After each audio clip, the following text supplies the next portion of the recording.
All right, welcome back to Campy's Crew Choir Practice, coming to you from the Tactile Financial Studios in beautiful downtown Phillipsburg. We're going to have a super great time today. We have Blue in the booth, rocking it, making it rain in this club, as she always does. And here with us today, we have my very good friend, Robert Turk. Turk, the man, the myth, the legend. We are going to have so much fun today. We have so many fun stories and so much to talk about. It's going to be absolutely fabulous. And we're celebrating the aftermath of 4th of July. So we got nowhere to go but up from here. But before we do all the fun, before we get to all the laughs and all the chaos, let's please ask for a moment of silence for our fallen brothers and sisters, please.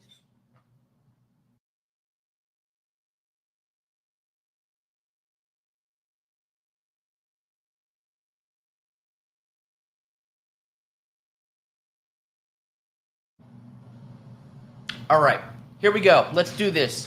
Campy's Crew, choir practice. Busting balls, talking shit, making it rain, spitting yang, getting it done. If anyone at any time wants to call in during the show and contribute or critique or in any way talk crap, Michael Burke, Josh, any one of you, or Mo, please feel free to do so. The number to do that is 908-926-4010. That's 908-926-4010. What we ask is that if you call in, please do not call in on the device you're watching the show from. For example, if you're watching it on your phone and you call in, it's not going to work. You're going to have an issue, more issues than a newsstand. Don't fuck things up for us. We're pretty basic here. I have stage 5 ADHD. I don't ask a lot. I just roll with it, ditch the bitch, make the switch, watch the squirrels run by, and we get it done, and we laugh, and we have a really good time. So please feel free to call in and talk shit if you want to. We know right now Burke is poolside watching us, which is kind of weird looking. We had a picture that, yeah, there you go. That's pretty much what that's where he's at. That's what we're doing. Yeah, but I thought they were like, it was really just the two of them in the shower at the moment. But, see, it could be. He says poolside, but poolside could be code. It could disturbing. be code. Yeah, that's once you see that, it's hard to unsee that. You want to gouge out your mind's eye and not really see it. That's disturbing. That's where we're at in this day and age. Yeah, today is Saturday, July 12th. It's 1:38 p.m., 13:38 for us in military time, and we're having fun getting it done and making it rain in this club. I am so excited to have Turk here with me today. I came here to BBO a little over 2 years ago. I joined a couple years back, and I came to my first event, which was a chili cook-off. Yes. Came here, checked the place out, was blown away at how amazingly decorated it is, how well it's maintained, and all that you guys do here. But I met you first. My wife and I, Erin, came, and we met you behind the bar and had so much fun.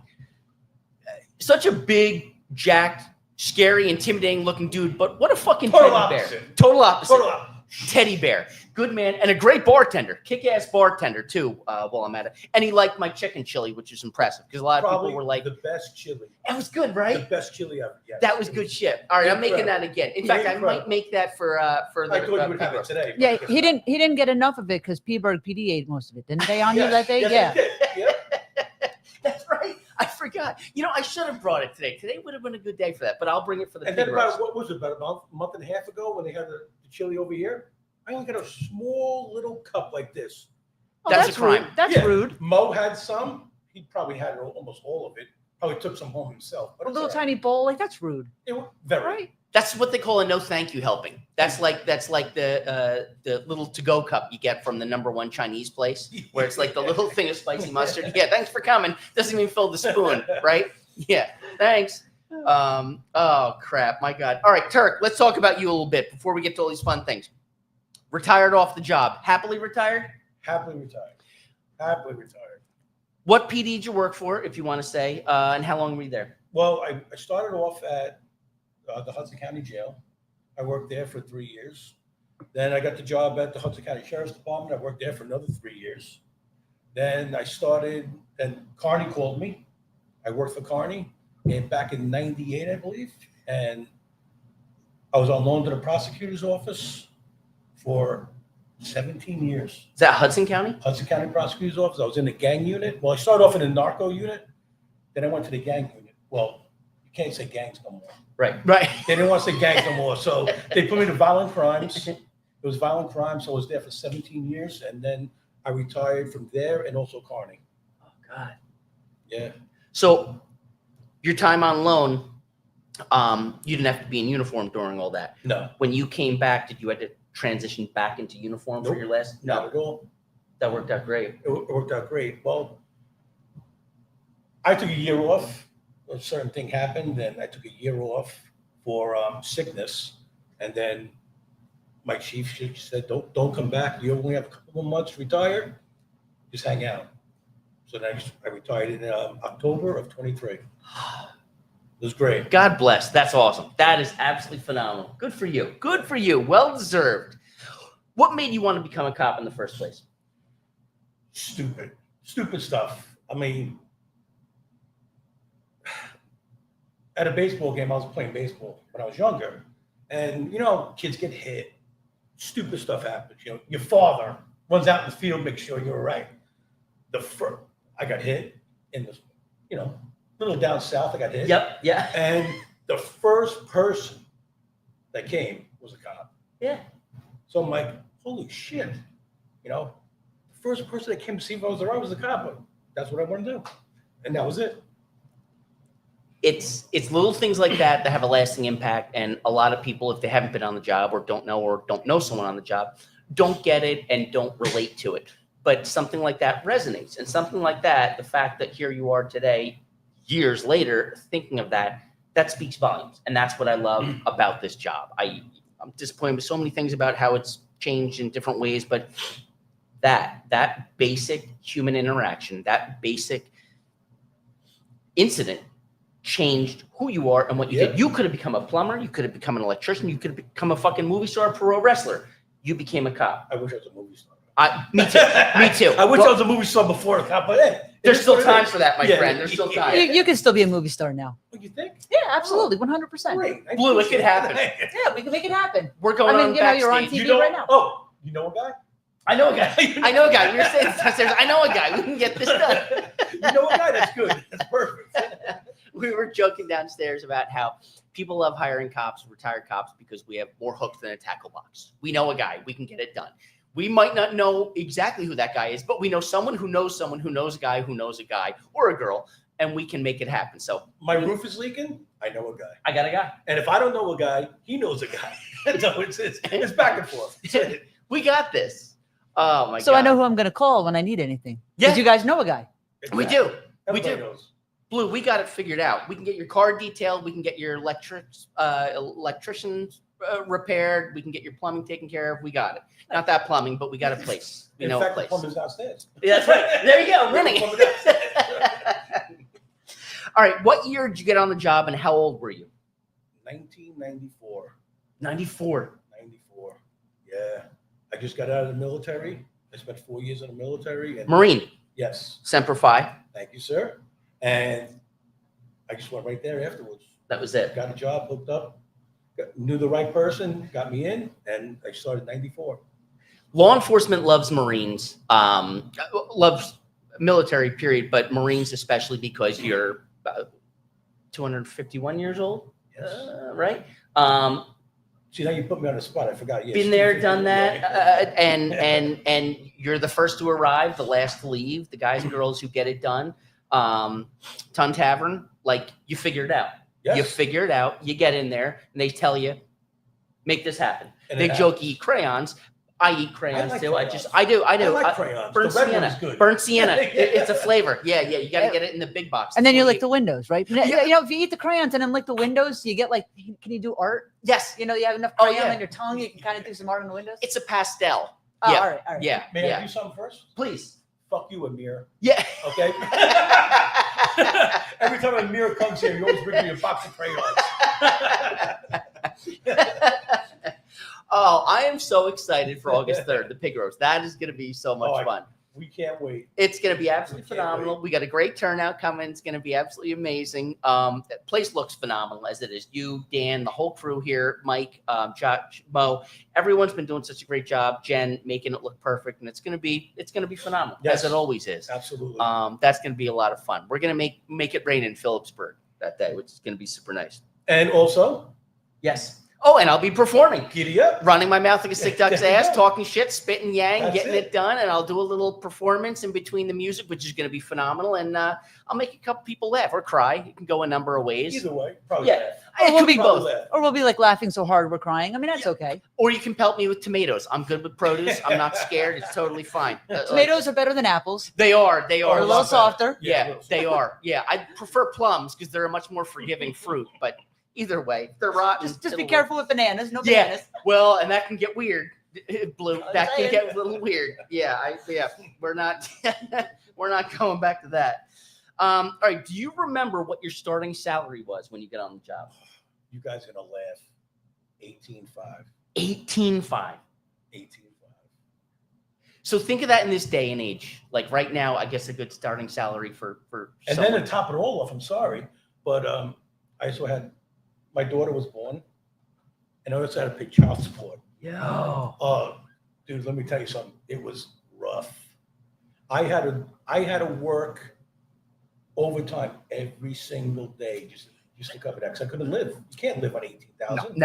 No. Couldn't live on 18,000. That's that like meets the Fair Housing Alliance, like meets like the Section 8 almost. Oh, guaranteed. Yep. Now, every cop, I feel like every guy or girl has had a side hustle at some point. Did you have a side hustle when you were on the Yes. job? What'd you do? Security for, believe it or not, for like movie stars. Really? Yeah. Chiller theater. Okay. I do that twice a year. I've still been doing it for starting Seahawks. I've been doing it over 20 years now. Really? It's absolutely incredible. You just meet a bunch of great people. You meet cool behind the scenes people. You get a chance to meet everyone with that, right? The nicest guy I met, I swear, I'm telling you right now, all the years I've been doing it, Scott Cerrone, the young Ray Liotta Yeah. from Goodfellas, Yeah. the best guy I've met in my life. Really? He's such a super nice guy. That's awesome. Super nice guy, yeah. That's awesome. Oh my God. That's so cool. Side hustles. I feel like every guy or girl has a side hustle, sometimes multiple, because that's how you make the ends meet. Like you said, 18.5, starting at 18.5, even though it was 94. That's not sustainable. No, That's not, crazy. Not one bit. I feel like one good thing that has evolved in law enforcement is better starting salaries or tolerable, and then higher top salaries, which is great. It's just sometimes it takes 18 steps to get there, 20 steps to get there, which is Every contract is something different. yeah, Versus, I started off, top step was 5 years. yeah, New contract, 8 years. yes. 2 more years of new contract, 10 years. You know, it just keeps on going up. Do you remember when the concept or the thought of insurance copays was so foreign that it was like, wow, we got a while, we don't have to worry about that. And now you think about what you're paying for insurance. When we first got on, you weren't paying for insurance. Nothing. Your insurance was provided. You're going to get sick. I was paying $1,500 no insurance. It's disgusting. It really is. I missed the cutoff. I was grandfathered in. I missed it by 6 months. Oh. 6 months. Yeah. 6 months. Yep. This is why we buy Powerball tickets. By the way, if you didn't get your Powerball tickets today, get them. Tonight's a nice one. It's about 250 million. It's enough to cause trouble with. I bought one on my way in at the Lukoil. I'm feeling pretty good about that. I feel pretty good. I think that's going to work out for us. It's good to have that as a plan. Do you remember what was your first patrol car? No. No. I honestly, I really don't remember. But like you weren't even allowed to talk to your training officer. Right. You weren't allowed to talk to him. You know what? You drive, you write, don't talk to me. That's it. And that was it. You're not like these kids these days. They're like entitled to everything. Man, like I said, I wasn't allowed to talk to my training officer. You know, I one of the second days of work, I got in my patrol car. I was, hey Bob, you know, how was your weekend? Didn't answer me. The next day, my captain called me up. He's like, you know, Bobby wrote you up.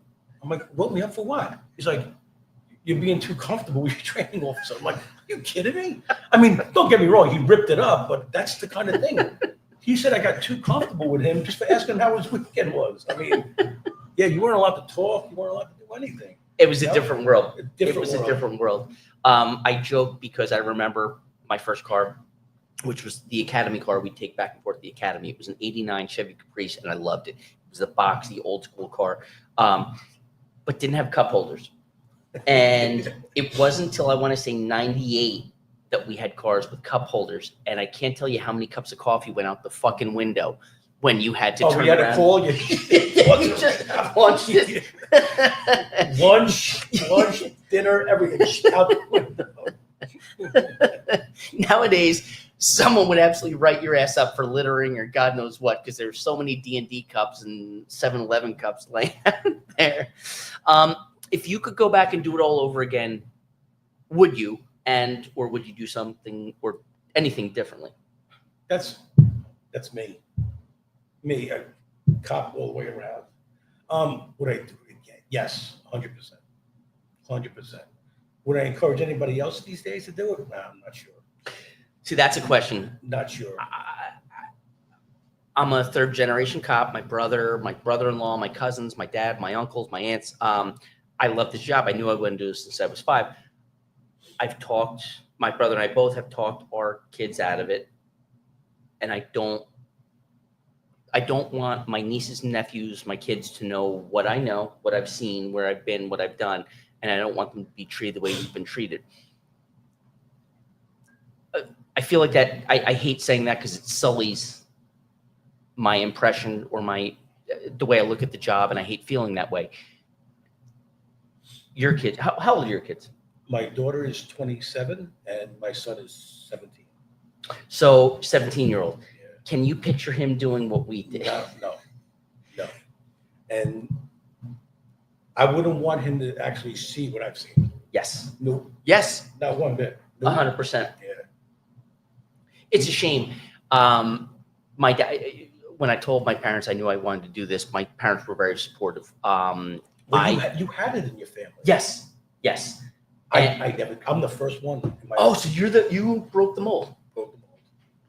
Yeah. See, that's frustrating because you were a great cop and you would pay it forward.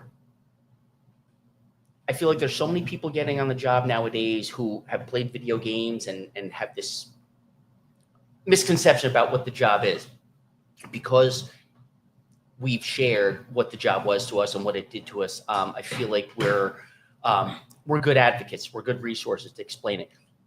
But it ends with us. And what stinks about that is going forward, who's going to do this job and what can we expect of them? Like when you get that call to show up at the Lukoil because a guy's off his meds, losing his shit, waving around a machete, like I can't picture my son showing up to that. I don't want to think about your son showing up to that. I don't want to think about our daughters showing up to that. Oh, but that's even worse now because now they want like a social worker. You're right.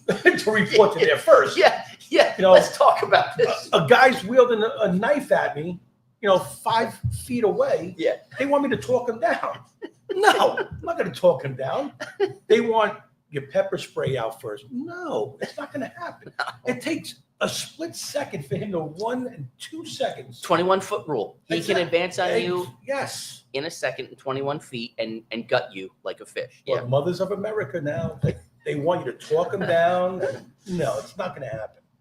It's really not. I'm taking Roscoe out first. Yeah. Oh, yeah. I'm taking Roscoe out before Yep. anything else, and that's just the way I'll it's be gonna on my third magazine before I answer any questions. Yeah. I'm going to go home. I can care less if you go home. And that mentality change, I feel like we were taught that in the academy. It was always like, it's better to be tried by 12 than carried by 6.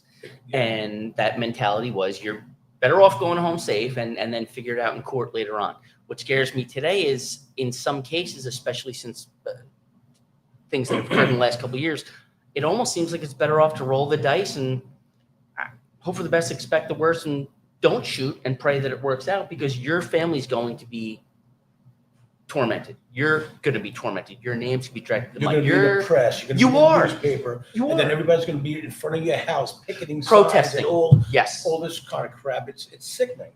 What do you think changed? What do you think has been the biggest change, either good or bad, in law enforcement that put us to where we're at now? They just don't want us to do what we're supposed to do. That's the biggest problem ever. They want to defund us. They want to do this. They want to do that. But guess what? My husband's beating the crap out of me. Call a crackhead then. Yeah. Call a crackhead. Let a crackhead come and help Yeah. you out. Who are you going to call? They're going to call us. But you want to defund us. You want to do this. You want to do that. But then it's right away. The first time something happens to them, they're calling us. Of course, 100%. And why didn't you do it faster? And why didn't you get this done? And why is this not documented?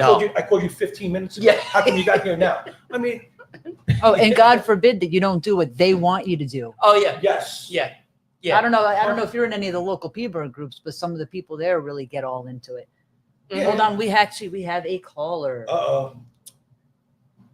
Hello, you are on air. You guys can now got my attention. So let's shift glass. How going the way? I appreciate What the hell is All right, call us back from the number or from a device you're not on. That could have been fun. It could have been It interesting. sounded like probably Fredericks or something. I think that might have been Mam Ham Zam Dadambi. What's the guy's name who's running in? Mozzie Dobby. He's Mine- calling back. Hold on, let's see Oh. if we're a little better this time. And you were on air. this. They gave me a couple of but I guess you are.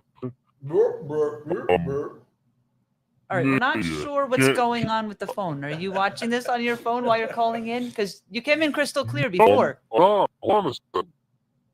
I am sex machine. I would like to touch your penis. I am the Is that- machine. Is better? Is better? All right, we're gonna have to hang up and try this again. Gerber baby food works really well, but give it a shot. Holler back. Great interruption. Thank Yeah, you. I appreciate thank you. the call. That Yes. that damn Dami, Mamdami, whatever the guy's name is, he's a believer that police should not respond in NYPD should not be responding to domestic violence incidents. He thinks those should be handled better by civilians who Yes. can. Okay, I think we're gonna try this one more time. He's calling one more time. Let's do it. Let's see if this works this time. Black You're on. side. This black side didn't work and I give No, we're still a hot mess here. I don't know what's going on. And he rudely interrupted you in the middle of a sentence. And too. I was Mamdamiing or Hamdami or whatever his name I'm not is. sure what's going on. That's still better. All right, do me a favor. Don't call back again. Is Thank it you. a delay? Appreciate Do you think? I don't know. We've Called never had earlier that. during Sports Beat. We were fine. All right. Well, we can revisit. Try again. You're right. That's It great. makes me feel better about myself, to be honest with you, because I consider myself to be a slow learner. But I'm with you. hearing that, yeah, we're okay. We got this. We got this. We're doing pretty well. After you were rudely interrupted by a stupid phone call like that, yeah. Damdami, or whatever his name is, believes that police should not be responding to domestic violence calls, no matter how violent they are. He thinks that they should be handled by civilians who can go in and have their own way of doing it. And they are the most unexpected calls to go to. 100%. And the most volatile and the most violent and the easiest to get hurt on because they're so emotionally charged.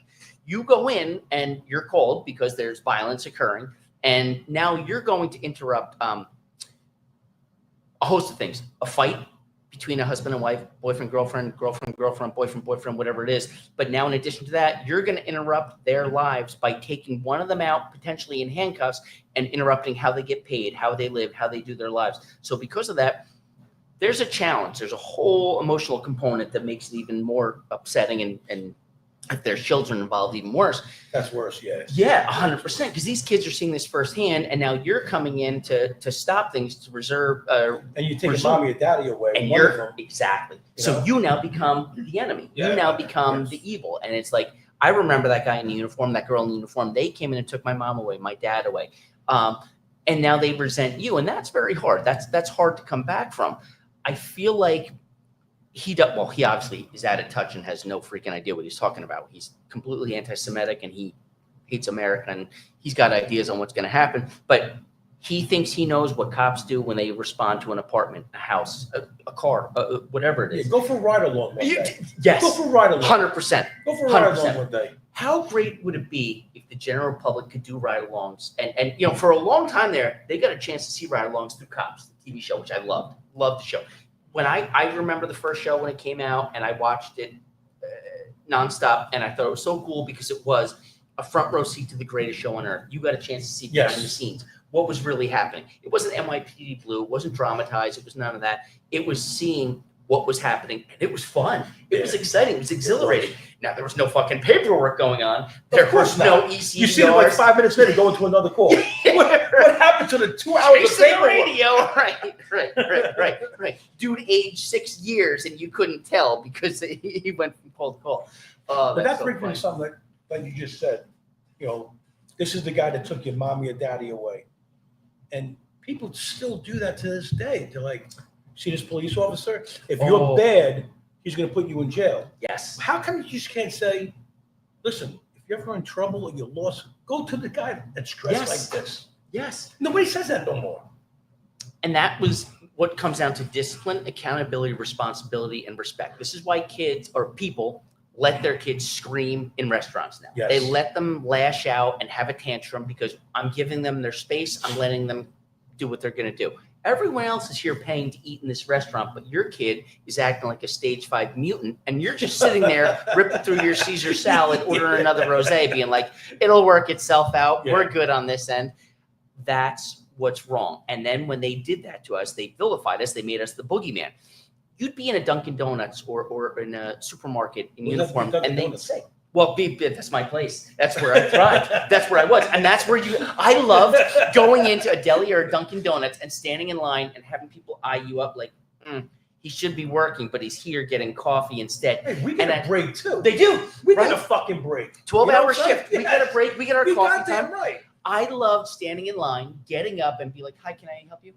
Yeah, I'll have a medium hot coffee with extra cream, 1 sugar. And I'd wait and pause because they wanted to be like, get a donut. Get a fucking glazed donut, you pig. I want to see it. I want to be like, oh, he got a donut.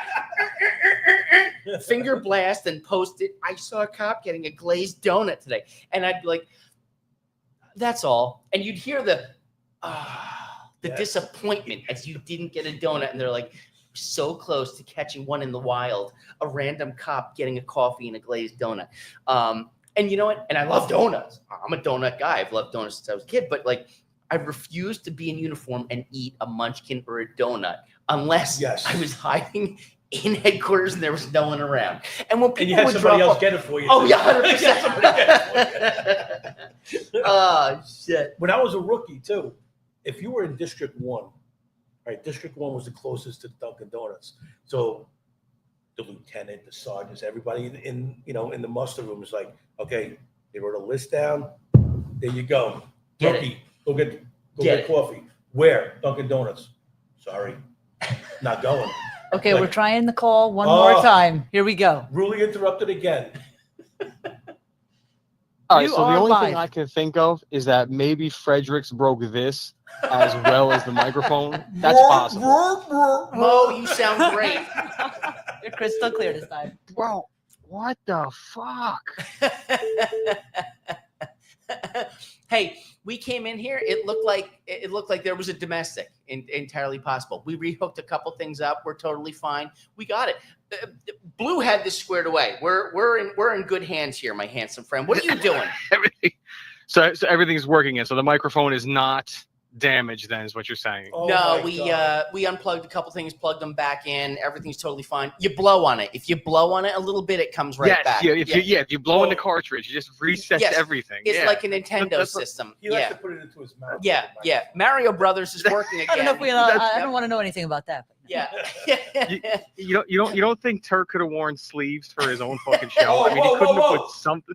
Cap, I tell him. told him downstairs. I thought it was a natural look. It looked great. I said, and he brought a shirt with sleeves. I said, no, leave that downstairs. We're doing this. We're going on natural. I Thank was you. gonna wear briefs, to be honest with you. He's working on being a movie Oh, star and too. then, So, and then you you know. chose to wear no underwear. I see what you did there.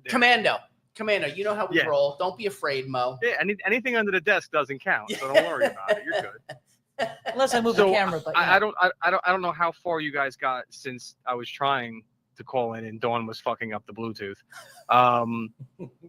What you were talking about? What changed in law enforcement, Mm-hmm. right? I guess between your guys' generation and mine, bail reform changed. Oh, absolutely. Sickening, too. and- Sickening bail reform.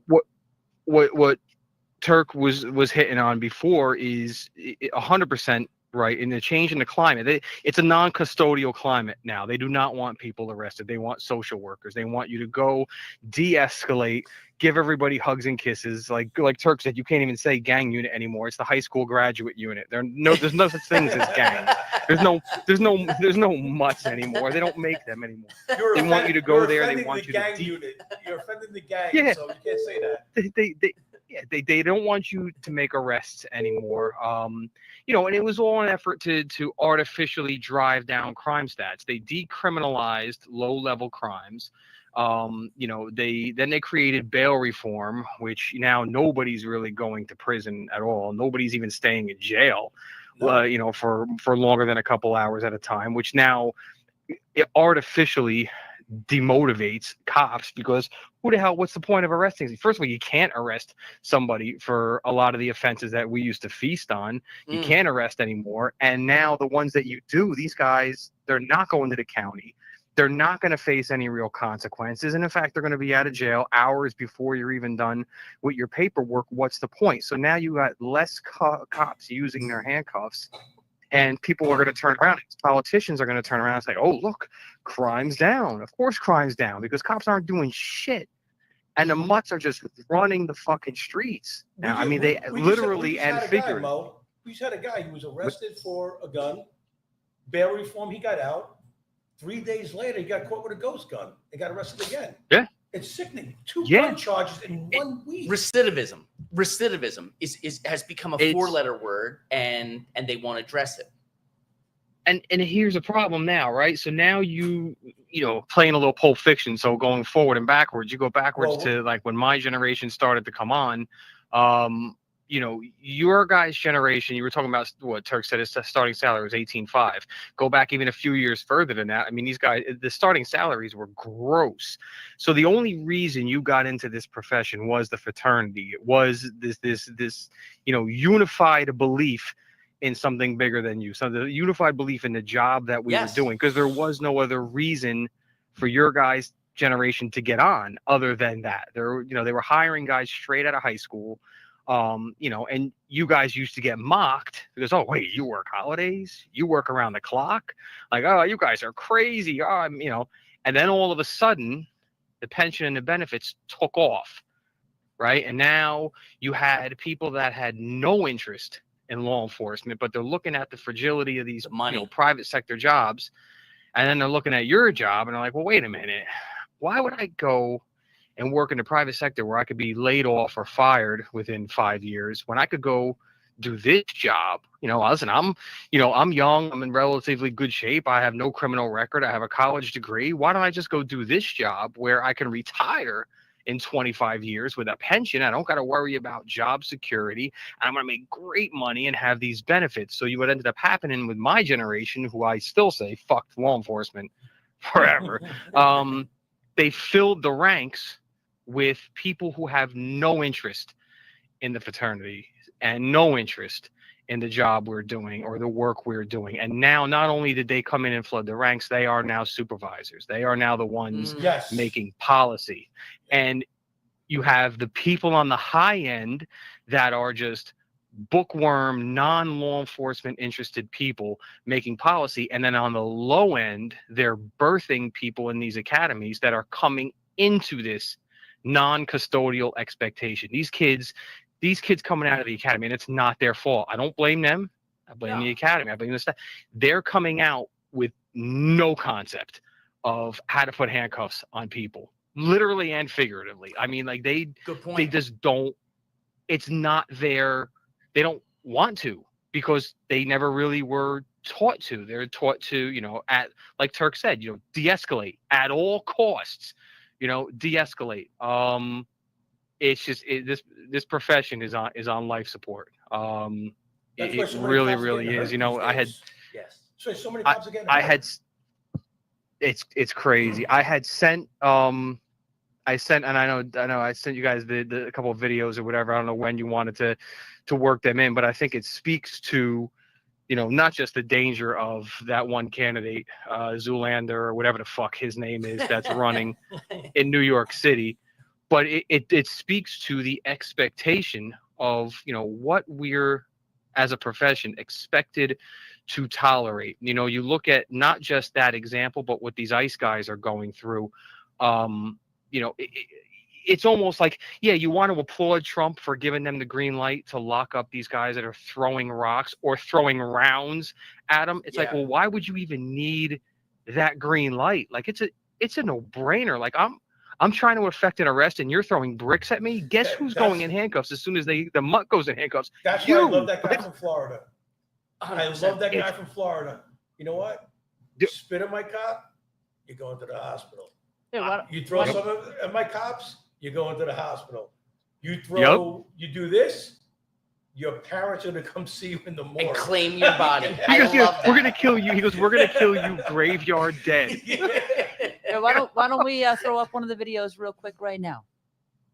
Yeah, go ahead. And the Mohammeds. To the Mohammeds and the Mohammeds. To the Alis and the Abdullahs. To the Alis and the Abdullahs. To the Rafids. To the Rafids. To the Rafids. To the Rafids. To the pigs. To the pigs. Who can call themselves by the name of Islam. Who can call themselves by the name of Islam. To the Mohammeds. To the Mohammeds. Put some respect on that name. Put some respect on that name. Put some respect on that name. Put some respect on that name. Put some respect on that name. Put some respect on that name. La ilaha illallah. La ilaha illallah. Now, I mean, this is the thing, right? Let's look at it from both sides. They're not putting hands on you, correct? They're not, but at some point, like, what is what we always talk about, right? We've used the line before on all of our shows. It's hiding behind our shield. Mm-hmm. The only thing that allows that piece of shit mutt broad to go and scream in a cop's face like that is the fact that she knows we have rules. That is literally her hiding behind my shield. Because if I did not have rules, or more specifically, if that cop there did not have rules, they would break her over their knee. And she knows that. You do that in their country? God forbid, you go missing. The U.S. steps. You'll be beheaded, or you'll be locked in jail somewhere for life. God forbid. You are 100% going missing if you do that. It 100%.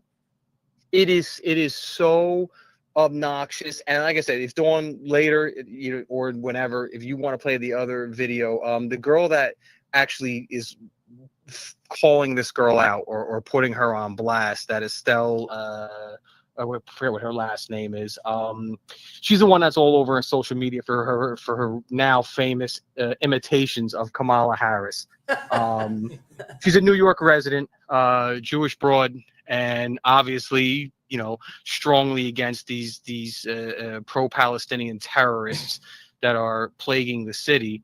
Well, we have And yeah, she calls this broad out, and in the process of calling this broad out, points out, and the reason I brought up that mayoral candidate, that girl was an intern in Zoolander's camp, or whatever they call their political. Oh, really? She worked for him. Yeah. So if you live in New York City, that is the sleeper cell that you are fucking facing. This guy who's got this rock star, personality. That is the sleeper cell that you are fucking facing. If that guy even sniffs the mayoral fucking office, New York City is going to be London in a year. Yeah. But well, this was an uplifting conversation, guys. I'm glad I can get the phone working just to, I mean, if you wanted to play one of the videos, I did upload both of them. I'm not sure which one you wanted to play, though. There's a 3-minute and a 1 over a minute. Yeah, the 3-minute one is where Estelle kind of breaks down who this girl is. And I mean, listen, it's worthwhile for people that don't know or haven't seen this shit if you wanted to. And then I had I sent you the clip or not the clip, but the post that Trump had made where he freed up ICE agents to now start making arrests. When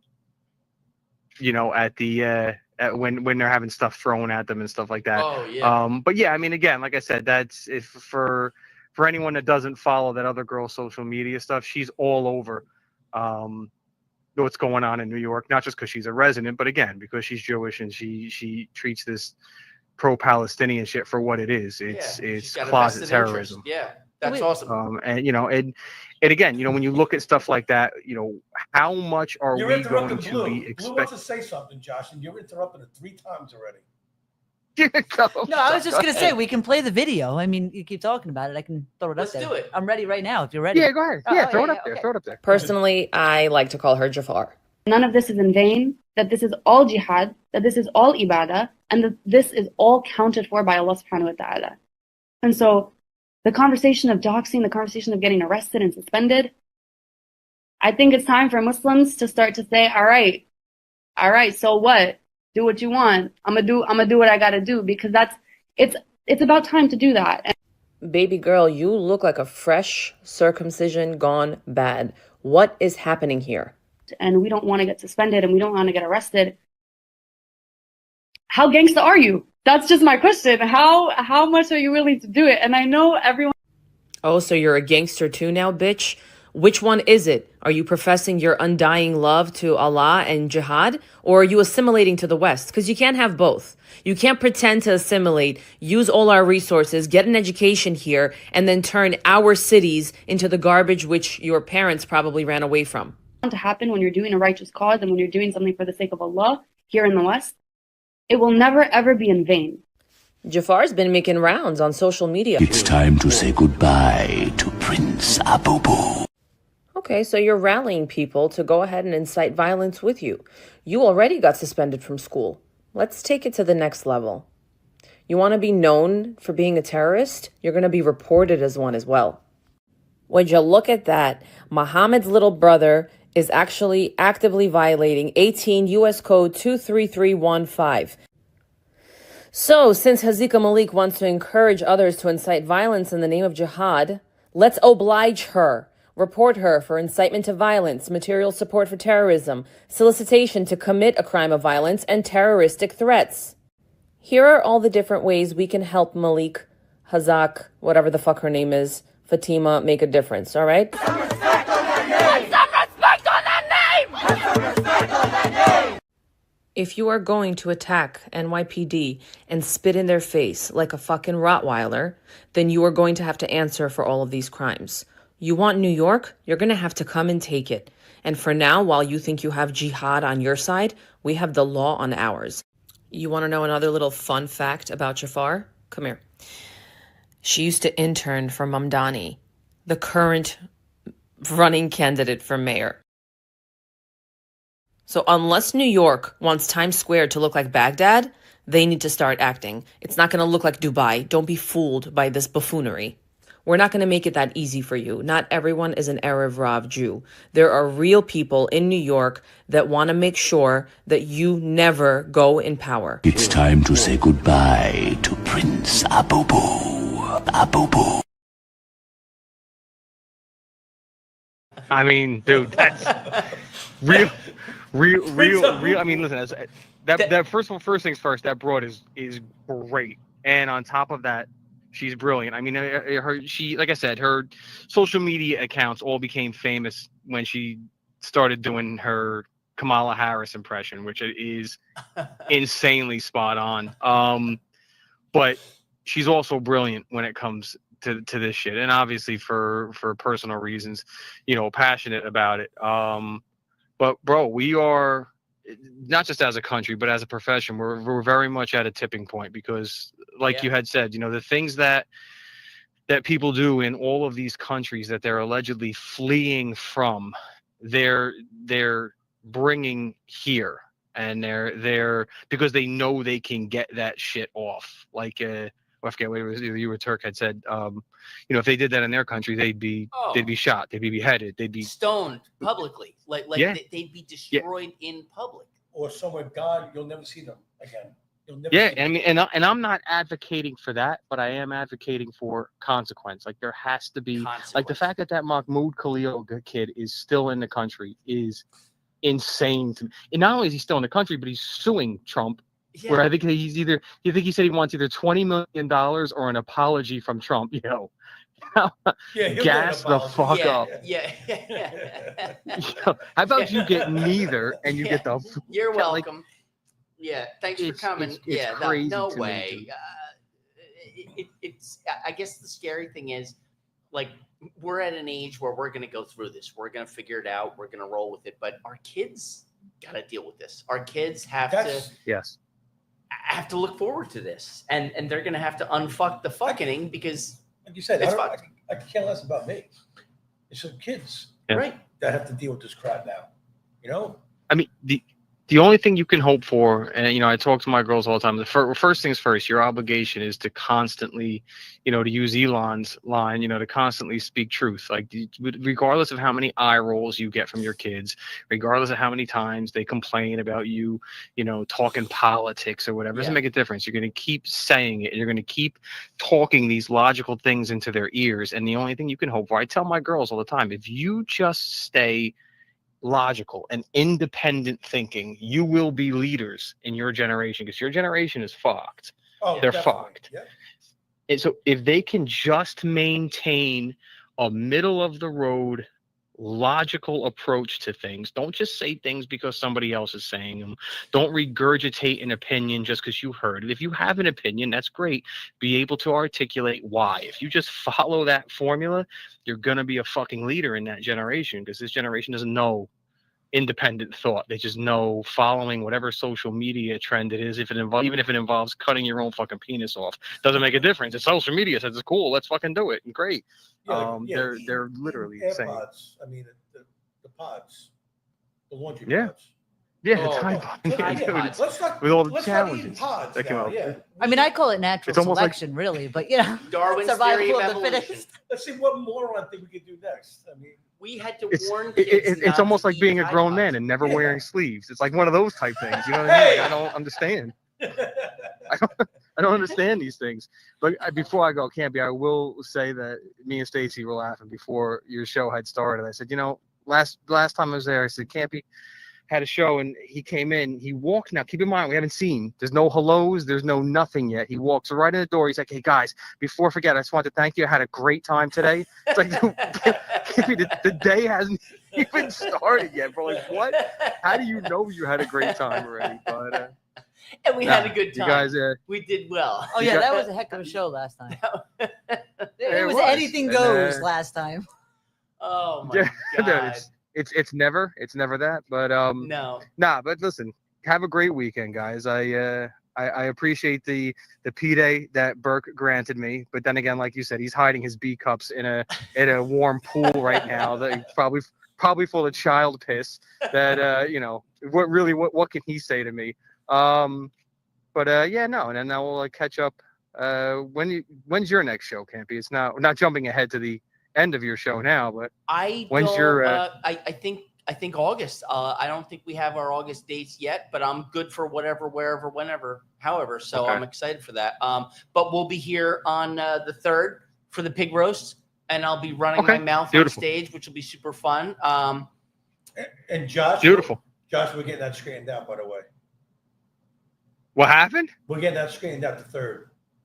Oh shit! All right. Okay? Yeah. Dude, listen. We're taking care of that. Don't worry about it.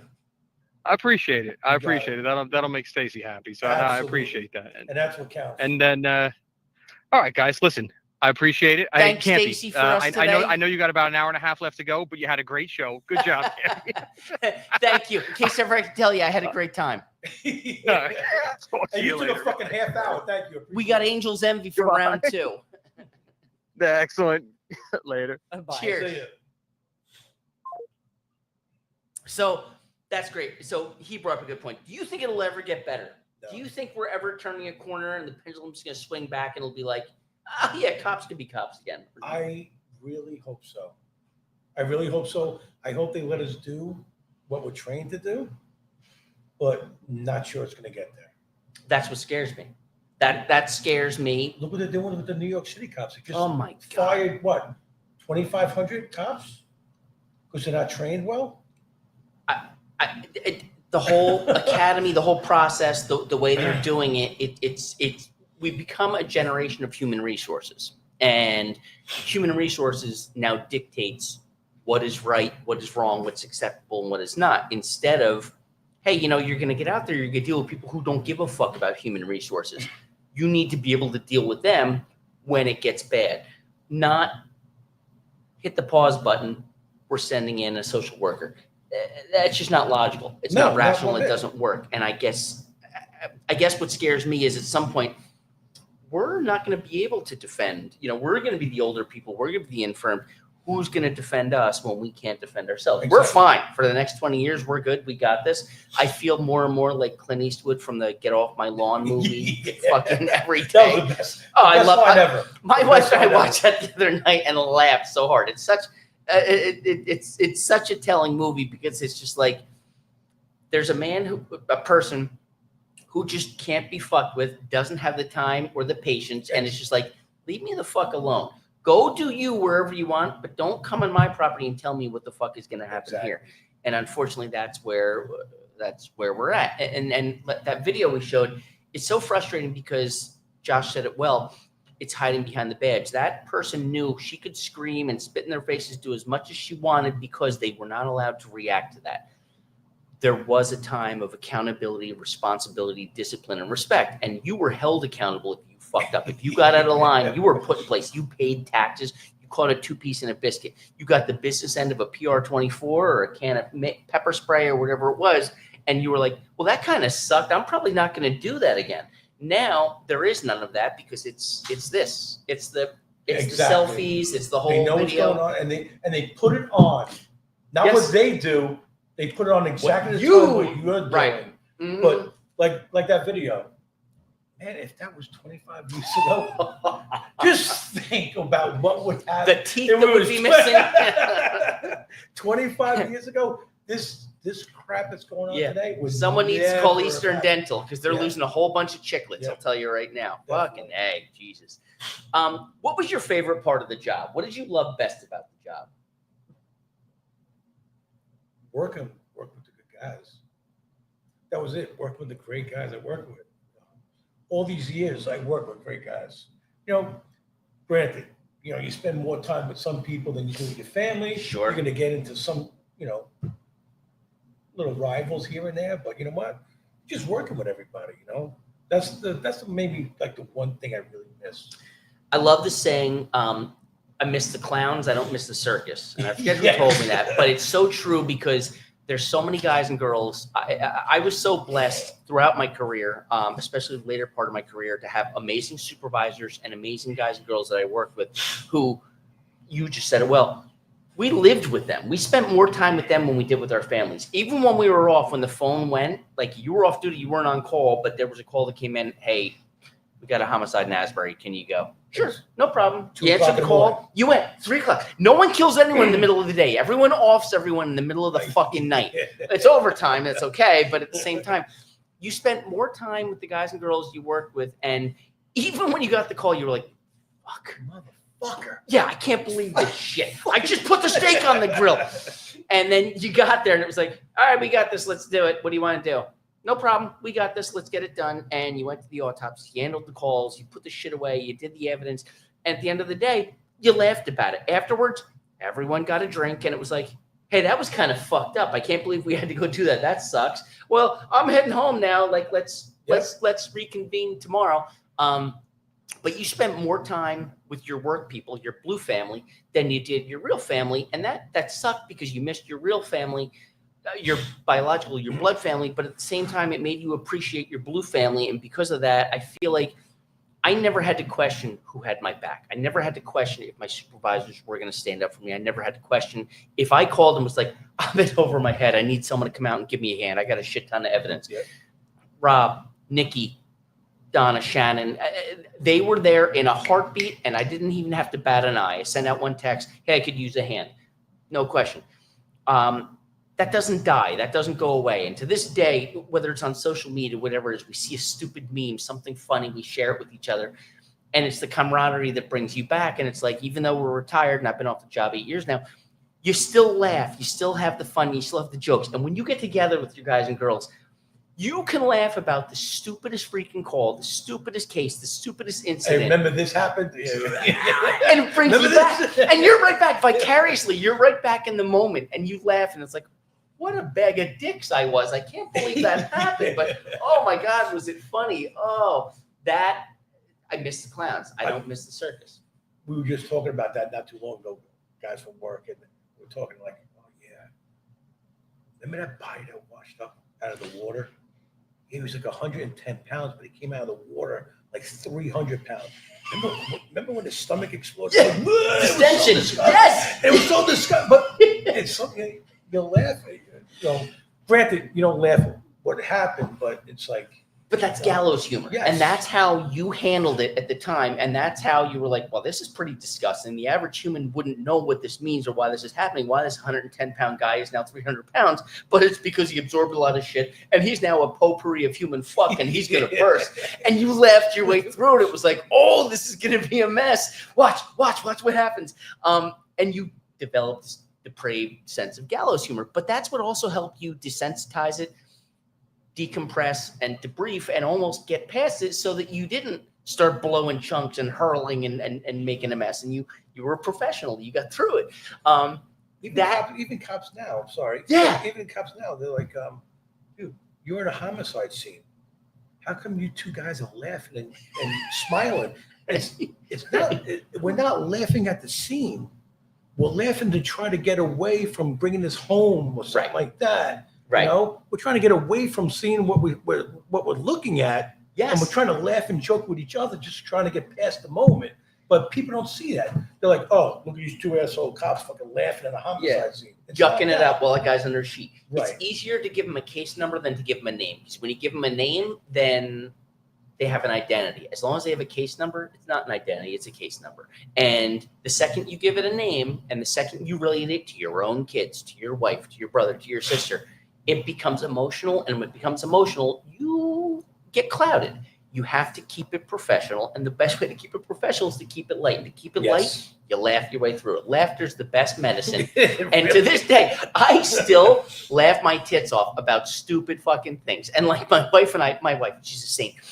I've been married 25 years and we watch Dateline. We watch all these shows and I love them. But I'm the worst person to watch Dateline with because I'm like, motherfucker did it. I know it. Oh, guilty as sin. Fuck him. Haul him off. And like, we'll watch Dateline. She'll be like, how are you going to kill me this week? I'm sure. Uh-oh. That's fucking Dan, probably. Oh, that's a joke. It's got. Oh, Fucking Dan. I saw that. I was like, there he is. And the Get lights right are there, going out. handsome. We thought for a second that we broke a microphone or something got hemmed up on See you us. again. We got your present, Turk. Get in there. Thank you. See, How'd you know I you did know that? how to do this.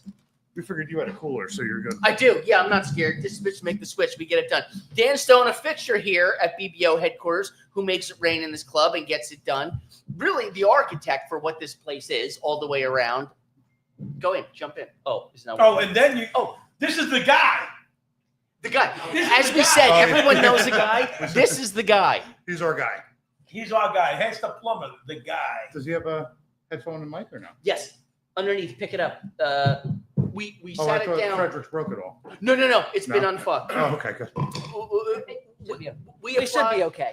We should be. We apply the fucking to areas that need to be unfucked, which is much. Yeah, it works. Loud There and you clear. go. All the way around. Well, it was a Thanks family for, show. Thanks for bringing him All up. Not a kid's show. Welcome, Deep Throat, everyone. Thank you for coming.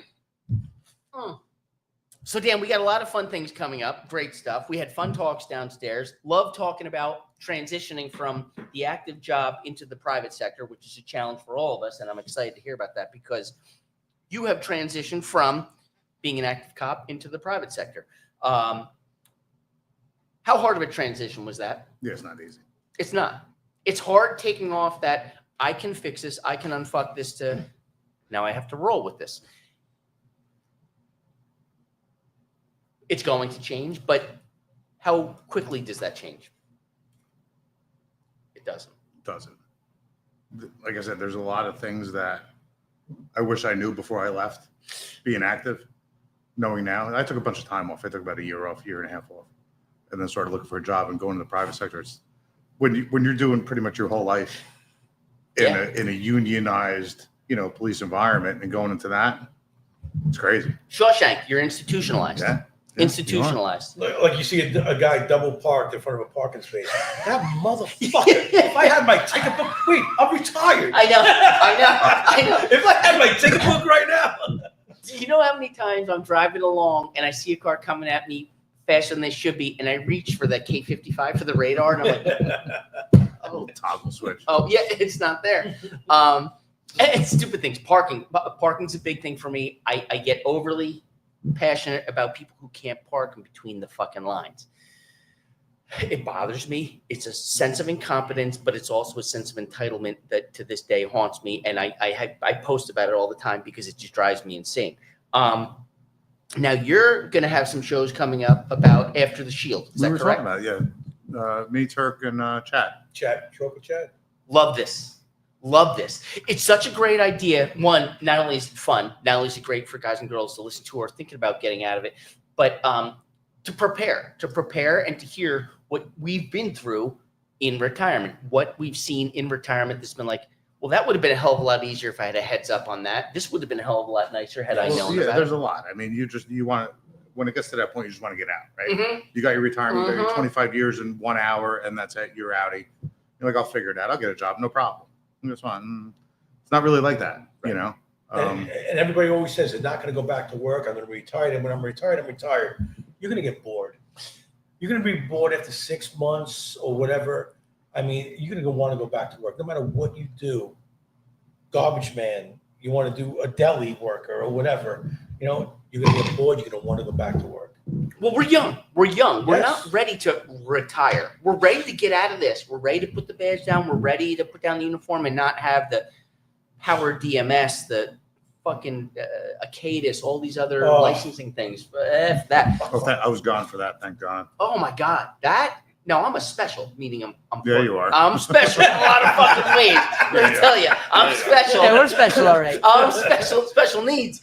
But because of that, I still have to do this. And it's like, I don't want another email telling me I'm due to do my use of force. I got to do a fucking dealing with special needs. I'm special needs. I know about dealing with fucking special needs. I don't need to take a class on this. You got to take a class for the Jewish community. You got to do that. You got to do LGBTQ. Oh yeah. Yeah, Okay. the alphabet thing. I mean, Yeah. The alphabet, yeah. No, it's a lot.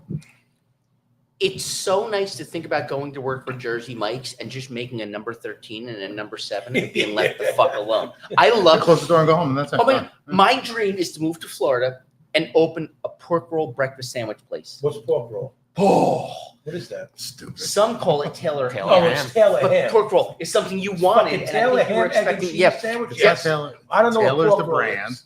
It's Pork roll's pork roll. the meat. It's Pork roll. It's Taylor. Taylor brand pork roll. James Gandolfini already said it too. He goes, "Fuck you, it's Taylor ham." Oh yeah, because on the internet, it's got to be true. there's a place in Allentown called the Pork Roll Store. Really cool place, owned by an amazing family, really nice people, and they serve amazing breakfast sandwiches. But they also will sell you by the roll, pork roll, pork roll, pork roll. Also, they were very helpful when I was in the crime scene unit because we had to get 5 fresh killed pig heads to do a shooting simulation to convince one of our medical examiners about a suicide, that it was actually a suicide. But he wouldn't believe it until he saw it happen. So we had to use pig's heads Really? to actually replicate on the range and put the fresh pig's heads on a stake, and bring the guns up, the actual shotgun that was used in the suicide, and put it a contact shot and see what it did to the pig's head. Then come back a foot, shoot it 2 feet, shoot it 3 feet, shoot it, so on and so forth. So while we were doing it, we said, well, look, let's do this with a couple guns. We used my 22, 38, 9, 30, 38, 38, 380, a bunch of different guns to simulate and replicate. So if there was ever a question, we had it done. So the people at the pork roll store graciously gave us 5 fresh killed pig's heads to use. And it was amazing. It was a fun day on the range. I'm sadistic. I like shooting shit anyway, but it was a really cool day. And we photographed it, videoed it, the whole 9 yards. And it was very helpful because it convinced the medical examiner that, yeah, all right, shit, this makes sense. But it brings me back to pork roll. Whenever I think of pork roll, it's sad. I think of the pork roll store because I think of the shooting the pig's heads and then breakfast sandwiches. Because why don't you think about breakfast sandwiches? This got fucking dark fast.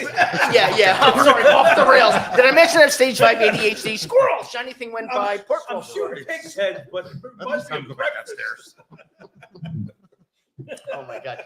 But anyway, I think I mentioned in Florida, I'm going to open a breakfast sandwich place, and it's going to be Campy's Crew breakfast sandwiches. And it's just going to be pork roll, egg, and cheese. Can we all work there? Oh, 100%. You would love to. And we would How talk about so much shit. Campy's Pig Deli? We could do that. It could be done. It could be done. And have a big picture of a pig's head Did in you a see uniform. him? He goes, How about Campy's Pig Deli?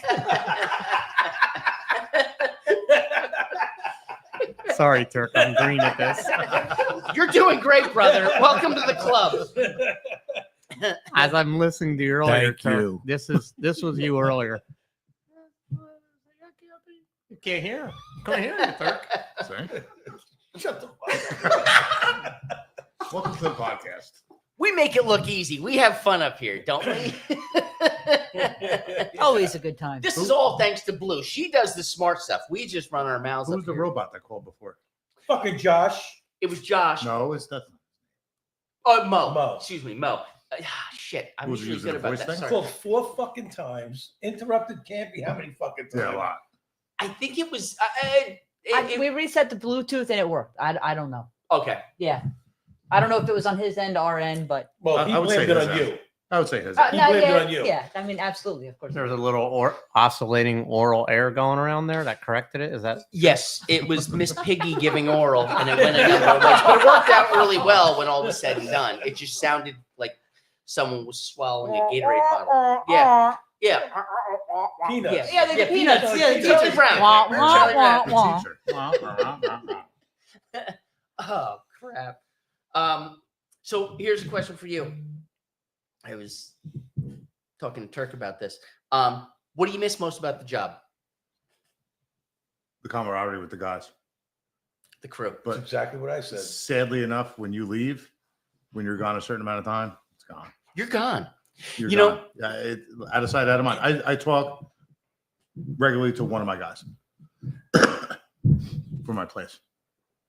You know, time moves on. You try to Just- keep in touch. You, but you it's do. always like, You do, but hey, you know I'll give what? you a call next week. The next week is like 6 months later. You- Hey, you know what I mean? You try and get together. You it's try and hard. do all the things, but you know everybody's life changes. It's life changing. Yeah. You know, you're there. You're the PD more than you're with your family. Yes. You know. Yes. And you're with these guys more than your own gang. 100%. Were you listening downstairs? Because I did the same. Oh, did you know? I swear to God, I said, yeah. right? You were And that's listening, the but same not exact thing. It's so true. But it's true. It's And you go through, you go from 0 to 60. You go from being full on with everyone, with the guys and girls all the time, to all of a sudden like, okay, I guess I'm going to start crocheting now, or maybe I'll start knitting. Or But fucking- also what I noticed over the past, I mean, you may have the same thing. My last probably 5 years when these guys came on, they would have kids. We didn't even know it. Yeah. When did that? Why did that happen? Bro, when I tell you 90% of my department was at my daughter's christening. Yes. In 1997, and before I retired, guys oh yeah, I had a kid. Well, you know, where you been for the week? Oh, I had a kid. You what? I remember you were married. Oh yeah, I got married. I had a kid, and We went to what'd you each have? other's christenings, weddings, all that stuff. like Yeah. all that, 100%, graduations. So at that point, it was like, you know what? There's a whole different generation. It Like you said, it was a second family that you had. It really was. It was. It was. Yeah. So I guess, I mean, I know it changed, but I don't remember it changing like that. I don't remember seeing it happen. It happened. For me, it was that. It was like flipping a switch when the new guys come in, you know, because we had a roll school. So in my department, we had a small department. We had 25 guys. So we had so many old school guys. And then there was a span where all these guys retired, and then we had a large group of younger guys coming in, 5, 6, 7 guys, you know, and that made the impasse. Yeah. Because those guys had a whole different mindset, whole different. We were so old school, and these guys are basically, we would have overtime jobs. Nobody wants to work overtime. Nah, my days off are sacred to me. For real? You live in your mother's basement. Like you're gonna have to. You're 20 years old, 21 years old. I was taking every overtime as possible. Right. So at that point, these, you know, I mean, the overtime rate was 70, 75, $80 an hour. You know what I mean? Just stand on broke clothes. They're like, nah, I'd rather be home. You go home and play what? Call of Duty. Like, Mommy's do it. mommy's No, paying the seriously, rent. like, I'm like, one day Mommy's you're gonna paying buy my the cell house and have a phone. kid and stuff like that. Like, you know, oh, my days off. Okay, because you're so stressed. And we all worked. I mean, I heard you talk about your side work. I worked 4 on 4 off. My 4 days I worked side gig. You know When what I you mean? were off, you were working. Yeah, 100%. 100%. These guys, they're home. They're sleeping until 10, 11 o'clock in the morning. And They're playing their video games. Yeah, that's you what know. it is. They're paying for the car payment. They have nothing else to pay for. Their phone, their rent, mommy's paying for. Brand new F-150 with the bullet antenna and the blue line and sticker the on the back. yeah, And the shield, right? But, Windshield. which I love, and I'm jealous of, to be honest with you, because I drive a piece of shit. But you know, it's funny, we call this choir practice because back in the day, choir practice was when you'd get together at the end of your shift, at the end of your week, the end of your tour as a group, and you'd be like, hey, let's go out and have a case of beer in the park where we don't have to see the general fucking public. Or we don't behind wanna DPW. answer- or DPW, or the gas station, right. The pump station. All the beers that you took off the miners. We used to be able to confiscate beer and be like, Oh, I can tell you a story. You can't say that. on the air, it'd be like, all units be advised, 10:25 at 1100 hours. And you knew you had beer left over at the end of the night, and it was like, it was a solid win. I feel like that died. We would get together at the end of our shifts, or especially after we had a bad case or something, and we'd share some drinks and we'd talk about it and we'd laugh and we'd decompress, but we'd get it off our chest so we didn't bring it home. So when we did get home, it was like, all right, now I'm going to make breakfast and like, we're good. And I'm going to make dinner and everything's good. I got to do laundry. Everything's fine. But we decompressed and we had our choir practice. I don't think there's enough choir practice anymore. We would have shift change, and back then we'd sit there 20 minutes, half hour bullshit at the side door, right? You'd stay A lot after of your smokers, shift and yeah. have, Right, a lot of smokers. We sit there, have a couple cigarettes, guys would bullshit, whatever, half hour, then you leave. Yeah. Towards when I left, it would be, we work 7 to 7, 6:45, and be like, oh, where's so-and-so? Oh, he left. What do you mean he left? Oh, his relief came in. Taillights. For real? You just fucking split? Okay. The one thing I didn't What's like, after hours, you know, you grab the case of beer, you do whatever, you hang out in the park and let you start drinking. And it's like, oh man, Remember that motor vehicle stop I did? Remember the motor vehicle stop? Oh, this dude, I just did fucking 12 hours with you. I don't want to talk about work. Let's just talk about, you know what? How are you gonna go home tonight and have fun with your wife? What are you doing this weekend? What's going on? What's I just don't want to. I just spent 12 hours with you. I don't want to spend another 2 hours more with you. Let's just not talk about work. Let's talk about something else. Oh, unless on the other side, unless it was a fucked up call. Yeah. Oh yeah, That's you know you're what? gonna do, Yeah, and you know what? That's and the you, whole and point. You squash You know, that. right. You squash it and get it over with. That was the you laugh about decompression. it, so yes, Exactly, you laugh about exactly, it, you get it over with. Yeah. But come on, let's stop talking about work. But then you moved on, and then it was okay. We went to the bed. What's good? And that was the fun. And that was like, here's what I got going on this weekend. Oh, we're going to fucking Hershey Park. It's gonna be so nice. So excited. Candy Lane. And knowing you had something good on the horizon, sharing that. Hershey Highway. Oh yeah, you know the Hershey Highway. Yeah. I don't want to know about you guys knowing the Hershey Highway. You have to take the Hershey Highway to get What kind of show is This this? is a mistake coming up here. Definitely not a kid's show. You weren't kidding, Dan, when you said watch the closet door. That's all of right. See, Fucking Turk. be afraid. Dan, you weren't mistaken when you said. Keep fucking with him, Turk. Wait till you get your next bill. Yeah, wait till you take a shit next week, Turk. But that's what I love. I love the ball busting. Lou, it burns. It burns. Again. You're going too far, Lou. All right. No, but yeah, a lot of shit changed. What were your favorite stories from being on the job? What were your funniest or your most amusing when you think about it now? Like, are there some that stand out that you're like, oh my God, this I can't even. But I got a video of, and I was a sergeant at the time. There was a party on one of the streets. We go behind our high school, and we'll go lights and sirens to the party because we just want them to fucking leave. Get out of we here. Don't want to, we're not doing juvenile contact. Clear the shit area. like that. No, we fuck, want you to know absolutely we're not. coming, so Absolutely we're not. not. Yeah. So we go there, and then see some kid jogging down the street with a 30-pack. You go, oh, here we go. So the lights are on. Now I start turning the siren on. He makes a left, goes behind the high school. So I drive right across the lawn behind the high school, across the field, and I pull up next to him.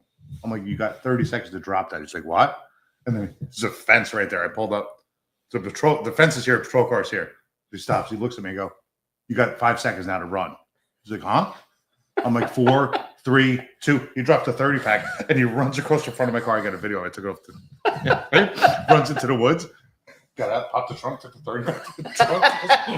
I'm clear. Ran out. Got a track star here. He's gone. But shit like that. Like last thing I wanted to do was grab a kid and bring him home. I know. Listen, my son was that age, you know what I mean? Like 15, 16 years old. He was out having a couple beers, like not doing stupid shit, but like you're gonna bring this kid in and give him a juvenile contact sheet for underage possession of alcohol. Really? For what? You know, for what? That's one thing I don't like either. I'm like, you get a call sometimes. Kids are playing ball in the street. So you pull up and it's like 2 kids are playing catch with a football in the middle of the street. And I'm like, your neighbor actually called for you 2 kids. The bomb. I mean, a Karen called because of the noise. Yeah. And you know what I say? I say, hey guys, do me a favor. I said, I don't care what you guys do. Do it all day. I don't care. So you guys are already getting in trouble. Give me 2 minutes. As soon as I friggin' leave, go play again. Stop playing catch again. Yeah, have fun. Stop playing Have catch fun. again. Just do me a favor. Just give me time to leave. Buy me some time. I don't want to bust you guys' chops. You know what I mean? But I mean, I don't know about you guys. Like more, like I was never a big ticket writer, nothing like that. It was more of an education thing, right? And people always look up to cops. So you know, no matter if you look like a soup sandwich or not, but right? The uniform in the car and stuff like that. And you educate people. Like, yes, you stop somebody. Hey, listen, what do you drive like an idiot for? Before cameras, you know? Yeah. What's your fucking problem? It's like, oh, what? Yeah. Like, dude, you're doing 60 and a 30. Like, oh, I'm sorry. It's 7 o'clock in the morning. Knock and the it kids off. are going to school. Yeah. Knock it off. Get the hell out of here, you know? And you don't see that kid again. Right. Sometimes it sinks in. Right. You know? It's more of an education thing. But, I mean, nowadays. Well, the cameras changed that. Because when you used to be able to ask someone, what is your malfunction? Right. You like, just have to choose your words wisely. Yes. Like, they got it, and they were like, well, I just always do this. Well, it doesn't mean it's right, fuckface. Like, walk it off. Like, figure it out. Yeah, you got away with it. Just because you got away with it doesn't mean it's okay, Mr. Bag of Dicks. Like, figure it out. Now you can't say that because the second you do, it's you like, can't say it, but you God can still forbid. do it. You can still God get the, forbid you say one thing wrong. It's like, oh. well, and then you got that lieutenant sitting in there just watching videos, random videos for fun, because apparently they have no other work to do anymore. well, that's where the oversight, like it used to be that like someone would come in with a civilian complaint or, an IA complaint, whatever it was. I was treated poorly on a traffic stop. All right, hold on. Let me get the lieutenant come in and be like, all right, let's hear what happened. Okay, sounds good. Let me talk to him and see what happened. I'll give you a call back. Here's the number. They'd watch the video and they'd be like, yeah, there was nothing here. You're a bag of dicks. You were treated accordingly and you made a bad decision. Now come to court, talk to the judge, and you'll go from there. Now it feels like you get called in. They got to fucking Mirandize you, the whole 9 yards. It's like, well, We're videoing this, we're complaint. recording this, just so you're aware. Yeah, For right. what? For a demeanor complaint? Fuck out of here. Right. I get a demeanor complaint at Dunkin' Donuts the way I fucking order, let alone, how what I did on a car stop. Oh, I had the best one. It was right before I went on loan. He had jersey plates, front windshield, all tinted out black. Guy just got back from Florida. He moved back from Florida to New Jersey, and I pulled him over. I'm like, hey, dude, listen. He goes, all right, I get it. You just moved from Florida back to Jersey. You got your plates. I'm all good. I said, you just got to get rid of the windshield. Okay, no problem. 10 minutes later, you get a call. Hey, Captain IA wants to see you. For what? He goes, the guy said you pulled him over because he was black. I'm like, hey, Cap. I'm like, Cap, do me a favor. I'm like, Cap, do me a favor. Go downstairs before I even get there. Go downstairs. Is he there? He's like, yeah. I said, go downstairs and look at his fucking windshield. Stand in front of his car and look at the driver's side. He goes, why? Cap, you still it. Just hear me out. Let me know if you can see if he's a Martian or not. All right. He's like, all right, Turk, stay on hold. He goes, all right, resume patrol. Because he knew you couldn't see for the front windshield. I can't tell. You didn't write him, right? I was so nice to him, too. I'm like, hey, do me a favor. You got to look. I'm going to give you 2 weeks to get rid of the front windshield. There's people out there and it's it's like they're just angry. That's, yeah. Yeah. What was your most traumatic experience on the job? Do you have a case or a call that sticks out more than others? CPR on a baby. Yeah, it's a rough one. Yeah. Never forget it. I was brand new, 4 or 5 years on. And then you got a close second, but all kid related. That's rough. The kid cases are the worst, hands down, because you can't help but think of your own kids. That's the big thing. Yeah, that's the hard part. I give like you say, I give a 3-year-old CPR, and worst experience ever. Yeah, never leaves you. No, never leaves you. When you feel a lifeless child and you're flipping them over, trying to clear the airway and check things out, it's something you never forget. And when you think about when you go to CPR training and stuff and they give you the dial, it doesn't mean shit. It doesn't. It doesn't shit. Until you really do it and you feel the weight of a lifeless arm dangle. And you flip over. The parents are screaming. And I mean, there's chaos. It's fucking. It's not even a controlled environment. It's fucking chaos. Because you're 5 minutes from when that shit started. The radio's I don't care going. how close you are. You got help on the way, but you're hearing wah, wah, wah, wah, wah on the collar mic, and you're doing what you're doing, and you know your guys and girls are on the way, but you're just trying to get it done and be in the moment. That's a challenge. I had another one too.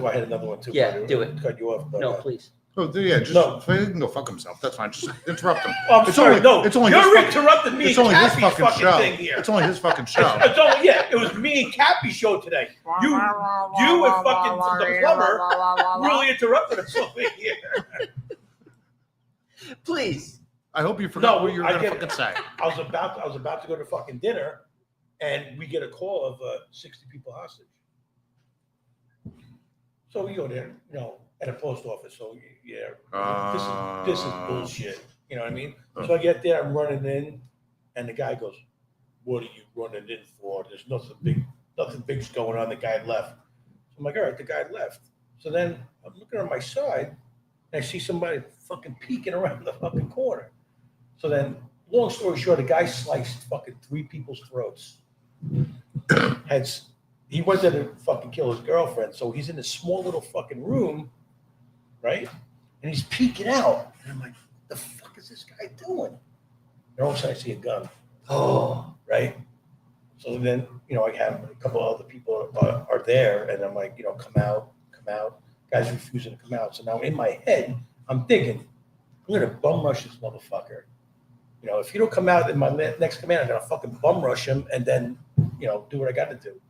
Then he came and he just fucking turned around and came. So I had to shoot twice.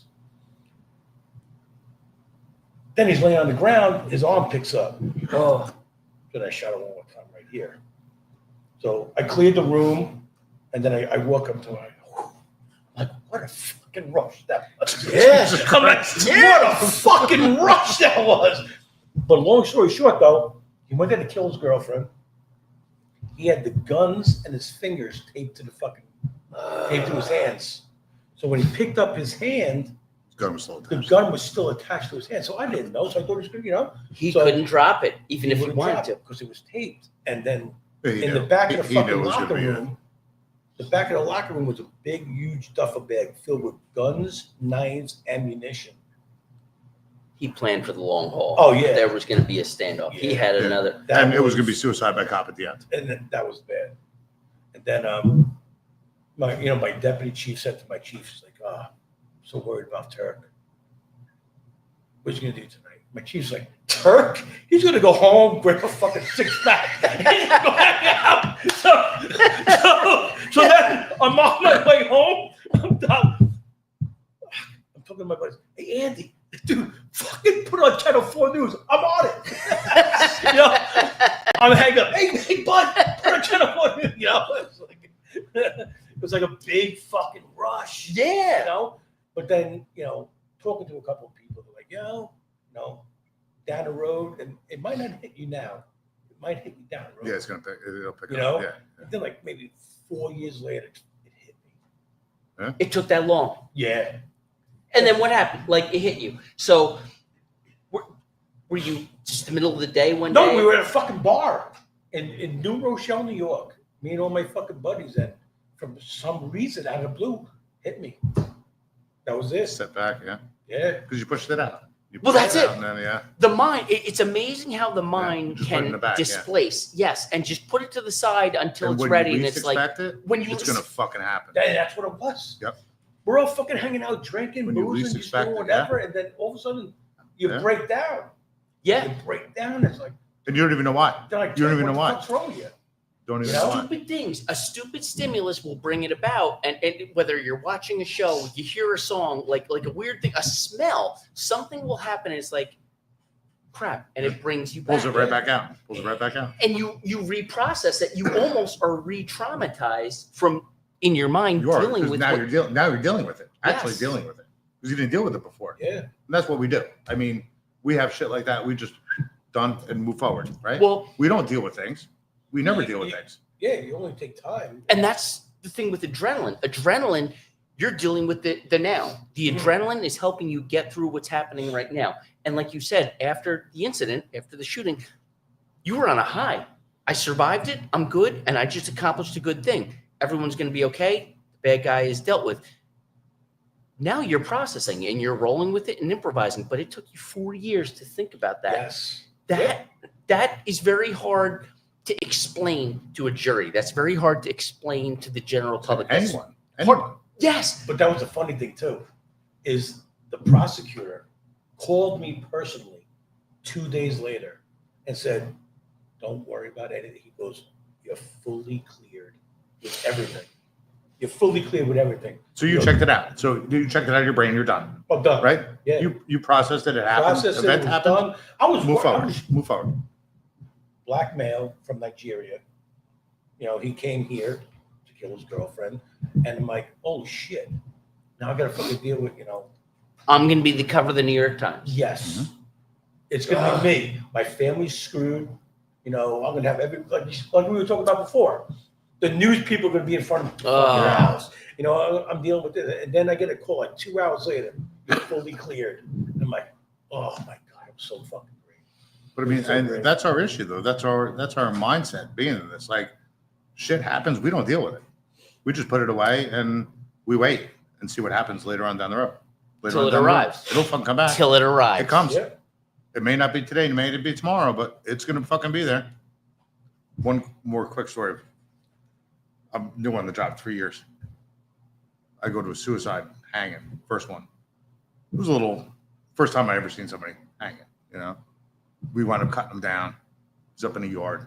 The house is here. Yard goes up, rough terrain. Hung stuff from a tree. We cut him down. So the other guy I'm working with got a lot more time than I do. He goes, just stay here, hang out. We've got to call prosecutor's office. They got to come and do all this shit. Whatever, no problem. So there's bluestone pieces of walkway sporadically all over, rough terrain, grass. Okay. So I'm walking, and he's laying on, this guy's laying on the ground. So I'm walking back and forth, waiting for everybody to come. I step on the corner of the bluestone, his fucking head's on the other side. Oh. His fucking head pops up. I fucking almost shit myself. I fucking went to grab my gun. I'm like, what the fuck? Oh my God, bro. When I tell you, I fucking never been so scared in my life. I'm like, and he's been laying there for like 20 minutes. Yeah. I'm like, this guy's coming back. Holy shit. Oh my God. Fucking hilarious. That was a fucking funny one. That's the kind of shit. And I'm yelling at him like, you fucking what are you doing? Stay down there. Can you imagine the prosecutor's office comes, he's got noose, there's like 3 rounds in his fucking chest, right? What happened to him? Suicide.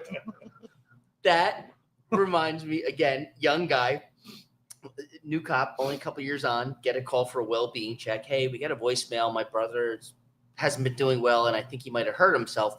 He's at his apartment. Okay. Go to the house. I'm looking around. It was an apartment upstairs. Downstairs was a garage. I look into the garage windows and I see legs coming down from the ceiling. It was like, fuck. Get the door open, go in. I'm walking up. I realized they're waiters, like a fisherman's waiter. So, So you thought it was legs? I did. I was like, oh, thank God, he's not dead. I turn around. Fucking dude sitting in a lawn chair without a head. He had taken a shotgun, boom, and put it in his mouth. So I'm relieved for a second. I turn around, I'm like, oh, fuck. And I see the macaroni, everything's sticking out, but no head. And I'm like, motherfucker. And you can see like the brain matter on the ceiling. And I was like, 1029, we got one. Roll the corner. Yeah. And it was one of those, it's amazing how you go from like, whew, thank God he's not dead. In a split second. He's dead. In a split second. Yeah, that quick. A week after my shooting, a week after I get back to work, we have a guy pointing a gun at people out of his window. So I see a guy's going like this, pointing guns at fucking people. So then barricaded himself. So then he came from the front window, went back into his freaking house. So then the captain, the sergeant there, and I'm there. And then the captain goes, hey, Sergeant, go send somebody to get the ram. We're going to break this in. He's like, no. He's like, no, go get the ram. He's like, dude, we don't need the ram. We have Turk. I swear to God. And my son's like, Turk? Break. Door. Turk? Door. So I shouldered the door. I fucking got in. I'm pointing my gun out at this guy. The guy's pointing his gun at me. Right? So I'm pointing. I got to put the gun down. He went, boom, and just shot himself. Okay. I'm like, Holster up. I'm like, I'm like a black cloud. I'm like, I had a shooting last week. Now I had this one this week. I'm like, what the fuck? When it rains, it pours. That's it. Buy your lottery tickets. Buy your Powerball. Buy your scratch-offs. It's funny. It's sad because we, again, compartmentalize this, but at the same time, we process it, and it's just like, on to the next one. Yeah, no, 100%. To think a week prior to that, you had to do what you had to do, and now a week later, Turk, door, watch this guy drop himself. The average person doesn't get that. The average person at, in the IRS doesn't get this. The average person at Joanne Fabrics in life doesn't see a dead body. Well, think about You this. know, I mean, that's The average human experiences 1 to 2 traumatic experiences in their life. Really? Cops experience over 800. And Mhm. because of that, we can joke about it. but that's why we're because, so fucked up. well, and think about it. A Yeah. traumatic experience with an average human is a car accident. And a car accident is traumatic. If you think about that, Yes. that's violent force. And it's, How many car accidents did we get in on the job? How many times have I intentionally rammed someone with a fucking car? You know? Well, that never happened. Yeah. He drove into me. Accidental. Yeah. I hate when that shit happens. Oh, Jesus Christ. What the hell did you do to me? Foot chases. When you think about a foot chase, how many times you've had to kick someone down or assist someone to the ground when they make a bad decision? Like that doesn't happen. You know, even if you played football, if you wrestled, whatever it was, you're used to Yeah, I wrestling mean, think about someone. it, you've been hands-on with people, Hands right? on, handcuffs. Somebody who doesn't want to be hands-on. Handcuffing someone who doesn't want to be handcuffed. Putting handcuffs on a person who's like, not today. That's some shit. You know what I mean? And the digital dexterity that comes with getting someone's hand behind their back, getting a cuff on, getting the other arm around and getting that's not an easy thing. And then here we are, stepping your jerk off. Stepping your jerk off. Right. But that's what people think. They're like, how come it takes 6 cops Yeah. to arrest this guy? Listen, let me tell you something. He's on If fucking you don't want to be- heroin. If you don't want to be handcuffed and your hands are like this underneath you, if you don't want to be handcuffed, you're not getting you're not handcuffed. getting handcuffed. You're not getting handcuffed. It's plain and simple. It's just like, 3 words: taser, taser, taser. Taser. Clear, I'm shock, so and sad I buzz. never had a taser. Oh, It was, we didn't even get I it don't by want the time them. I retired. See, we would have been fucking around in the locker room. Well- Come up on something, think about back in the day when We we, need had one pepper here, I spray think, downstairs. and we'd pepper spray each other's car vents or the door Oh, the door handle's the best. I used to do fingerprint ink on the door handle. handle. Come out, you pepper spray the door handle, they open the door, and they get in and they get You secondary motherfucker just exposure. I just took a piss, too. Oh! The worst with getting pepper sprayed, when you got it intentionally for training or whatever, like you take a shower the next day, you get that Oh, secondary it comes out of your exposure. eyebrows and shit. Oh yeah. my god! Yeah. Oh, but if you hit someone's vents or someone's door handle and they got it, the laughter of so much fun because they try to play it off like it's not bad, it's not bad, it's not bad, and you're crying. Oh my god! We could have a whole show on just pranks we did in the Oh, fucking PD. Right? We should do a show just on We that. should, we should. Just how We you absolutely should. mess And with just all All the those guys. stories, shit, all the shit that Oh we my did god! to people. And every department's got different fucking stories. Oh, fireworks in the bathroom. When you know they got the Oh. duty belt off and they're dropping some heat, dropping a stage 5 Pots of Havana water. omelet, Somebody's in Yeah, the stall. and you drop take the a black cat. lobster pot of water right on them. It's like, you motherfucker. All right, we cracking open this angel. Oh, do it. Let's do this. Yeah. Are we? Do we want to take a break or are we good? Are we? Let's take 5. It's up to you 5 minute break. guys. I Let's mean, take you guys 5. want to keep going, or Let's do you take wanna 5 and then crack the 5 minute envy. break. And, yeah, is that okay? Yeah, that's fine. All right, 5 minutes, folks. Ditch the bitch, make the switch. Envy's coming on.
All right, folks, we are back.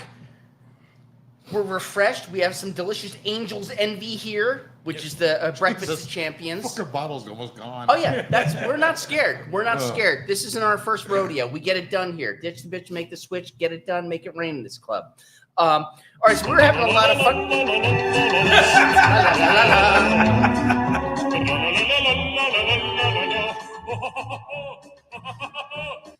Blue, thank you so much. We were saying, we just realized as we were talking behind the scenes, like we didn't do any dances throughout that. Not even when Mo was on, which you know what? He loves that song, doesn't he? He does. Oh, He does. what? Absolutely. Yeah. He goes a little crazy with that. Do you know who I really feel bad about? Tommy Werther. Fuck We had Werther. so much fun with Werther when that song would come on. The look He on looks his so face. angry. I am coming on next time Tommy's here just to be supportive and just to be on the show and just to have that every now and again. La, la, la, la, la, la, la, You la, just la. make that your ringtone. Yeah, that could be done. We'll keep calling That you could during be the show. done. Yeah. Tommy Werther, Line of Duty Cigars, the man, the myth, the legend, getting it done. Thank you, Tommy. I miss you very much, and it's been a long month and a half. I had a lot going on. Like Well, a bad case of the clap. Well, You don't miss him that see, much. that's Come what on, I man. miss. This is what I miss. I miss. Fuck Werther. You know I love you, Werther. That's all right. Tommy, I hope you're here on August 3rd because that's going to be an amazing time. I'm super excited for that. He is. All right, that's gonna be an absolute blast. We're gonna have fun. Well, it was really funny the one time when like Burke was talking all about it, and then he's giving out the address. He's like, "But it's a private event. You just gave out the address. It's a private event." Anyway. Meanwhile, I'm back in Wildwood. No, it was in the shower. They're in the shower. They just didn't want to talk about that. All right, so we covered a lot of fun things today, but there's still more to do. So, so I have a kind of some funny, silly ancillary questions. Growing up, I knew I wanted to be a cop since I was 5, so I watched cop shows. Loved Miami Vice. Loved Hunter. Loved T.J. Hooker. Did you guys have favorite cop shows growing up? I did. You gotta love T.J. Hooker because of Heather Locklear. Heather Locklear. You God, have to. dear God. Stacy, right? Wasn't her name Stacy? Yes. Officer Stacy. Oh my God, yeah, yeah. And that Richie Sambora fucked her up something fierce. That's all right. Yeah. T.J. Hooker. Yeah. Or FBI. William Shatner. He Canadian dude came over. He did well. That was a fun show.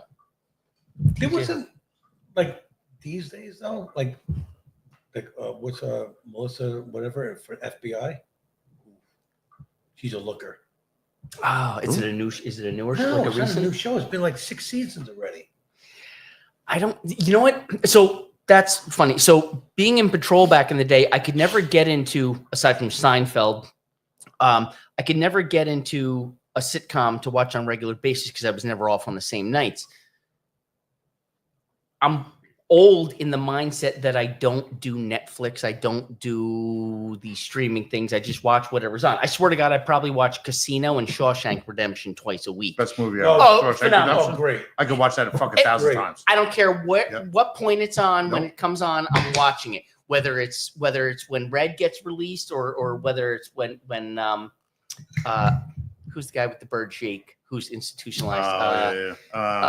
Brooks. Brooks Hadlin. Brooks. Like I just love that movie. I really love when the weird messed up rapist gets like caught up with a 2-piece and a biscuit and catches the biscuit and gets put in a chair to drink through a straw the rest of his life. That and My Cousin Vinny. You could pick that up Oh! anywhere you want. Like, Same. That was on TBS Same. last week. I was like, oh my God. I don't know how many times I've seen that movie, but every time it's on, I have to watch it. That's fucking amazing. 100%. Amazing. My cousin Vinny? Yeah. Yeah. Oh, yeah. Yeah, that movie's just too funny. And Marissa Tomei is the best. Oh, she's the best in that. And you know what? I love the movie Casino because I love the characters. But watching My Cousin Vinny, the way he is in that is so freaking funny, and it's so perfect, and it's so you can relate it to someone. I can think of 6 different people. I'm like, that's a fucking uncle. That's a friend. That's An you know, Italian family. I mean, oh my that's God! what it is. Well, 100%, yeah. Maron. And it just makes it so amusing and so great. But I think back to that, like there are movies I'll think of or songs I'll think of that'll put me back to a point in time, like especially being in patrol. You listen to your radio. You listen to patrol car. So yeah. Well, we didn't have XM radio back then. Nope. We had Howard Stern in the morning from 6 to 10, and then you had music. PLJ or whatever like that. Yes. Yeah, 1027. That was it. Yeah. And that was it. And I think back and I'll hear a song every now and again, and it'll bring me back to whatever patrol car I was driving at the time, where I was working, what I was assigned, what uniform I was wearing, and I laugh about it. Do you guys have either a song or a station or something that brings you back? We were just PLJ. Like that's what we had on the PLJ. cars. It's all the cars that stayed on there. It's Metallica. Enter Sandman. I don't Enter care. Sandman. Enter Sandman. Yeah, it's You always. know, Yeah. 4 o'clock in the morning, we're doing a search warrant. Well, yeah, you were there. So Metallica. yeah, so you guys, you were Seek and Destroy. you were specialized unit. Yeah. Like we were patrol. Like we're driving around 2, 3, 4 in the morning, just fucking listening to, you know what I mean? Whatever's on. Yeah.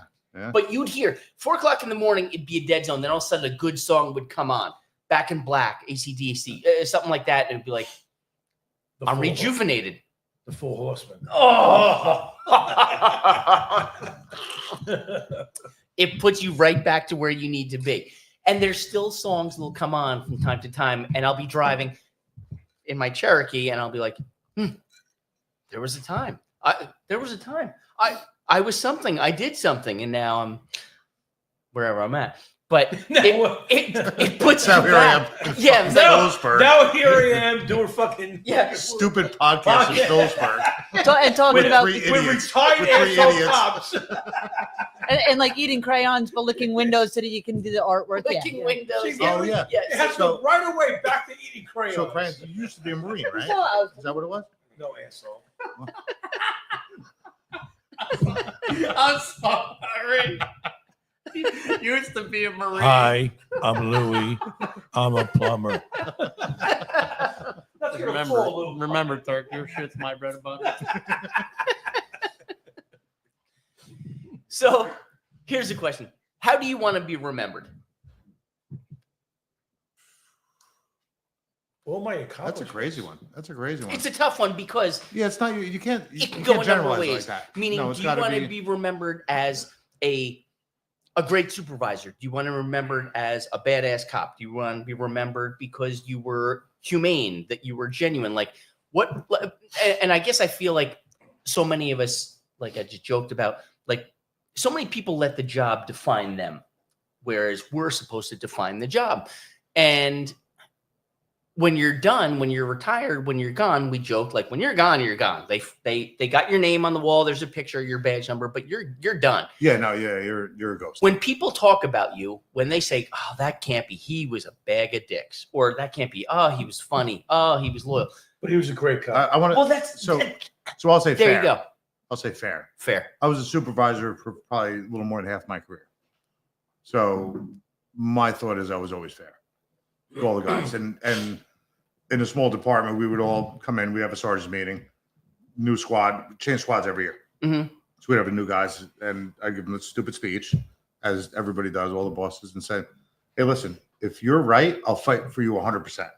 If you're wrong, take your fucking lumps. Take it, and don't be a jerk off about it. Right? Don't And lie I've- about it. Well, Don't lie about it. Just tell me about it. Tell but me you fucked up. I've been in the Chiefs' office, and we've had yelling matches where I was very close, and if not over the line of insubordination, saying this guy's not wrong. You know, just because you don't like him doesn't mean that whatever he did is fucking incorrect. You just don't like it, and it didn't violate any policies or anything like that. So if you want to write him up, you write him up. I'm not, and that's pretty much insubordination. You know, but guy never got written up. But on more than one occasion, I've done that. but that's admirable, You know? and that's what. But that's what you have to do as a supervisor to take care of your guys, because if you don't take care of your guys, they ain't take care of you. Right. That's what it comes down to. You know, there's always a time where you don't feel well, or you need a couple hours inside headquarters. Like, call me if you need something. I'm shutting my radio off. I don't feel well, whatever. Like, you know, there's always that. So you gotta. And we're human. Nowadays, these bosses, I don't think they do that. There was a time when the understanding was, tell me how you fucked up. I'll tell you how to write the report, and let's Yes. figure it out together. You know what? Well, that's old school. Guess Yeah. what? If I wrote this report, this sentence would be over here. Right. I write this instead Yours of would be this. written in fucking crayons. Don't fucking laugh at that. But true, but true. Well, because mine was written in crayon, all of mine, every one, burnt sienna. No, but real, and you never had to worry. My God, Donna Morgan, Shannon Kavanaugh, my supervisors, I go to and be like, I got a fucking problem. They'd be like, okay, let's figure it out. Yeah, and 100%, let's yeah. get it done.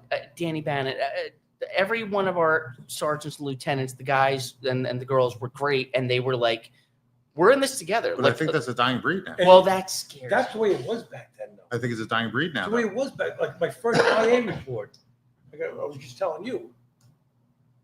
The sergeant was like, "Hey, Turk, you know what? If I was writing this report, I'd get rid of this sentence. I'd put this here, and you know what? I would say this instead of this." And he goes, "You know what? Come back with your report when you're done." I mean, that's the way it was back then. Everybody took care of each other back then. But that's how we learned, Now and that's how you made good supervisors. Yes. Yeah, Because then 100%, those yes. guys and girls learned, and when it came it their was bred turn, into you. yes, and then was their turn in the barrel. They were like, "I remember when this guy or girl did this for me.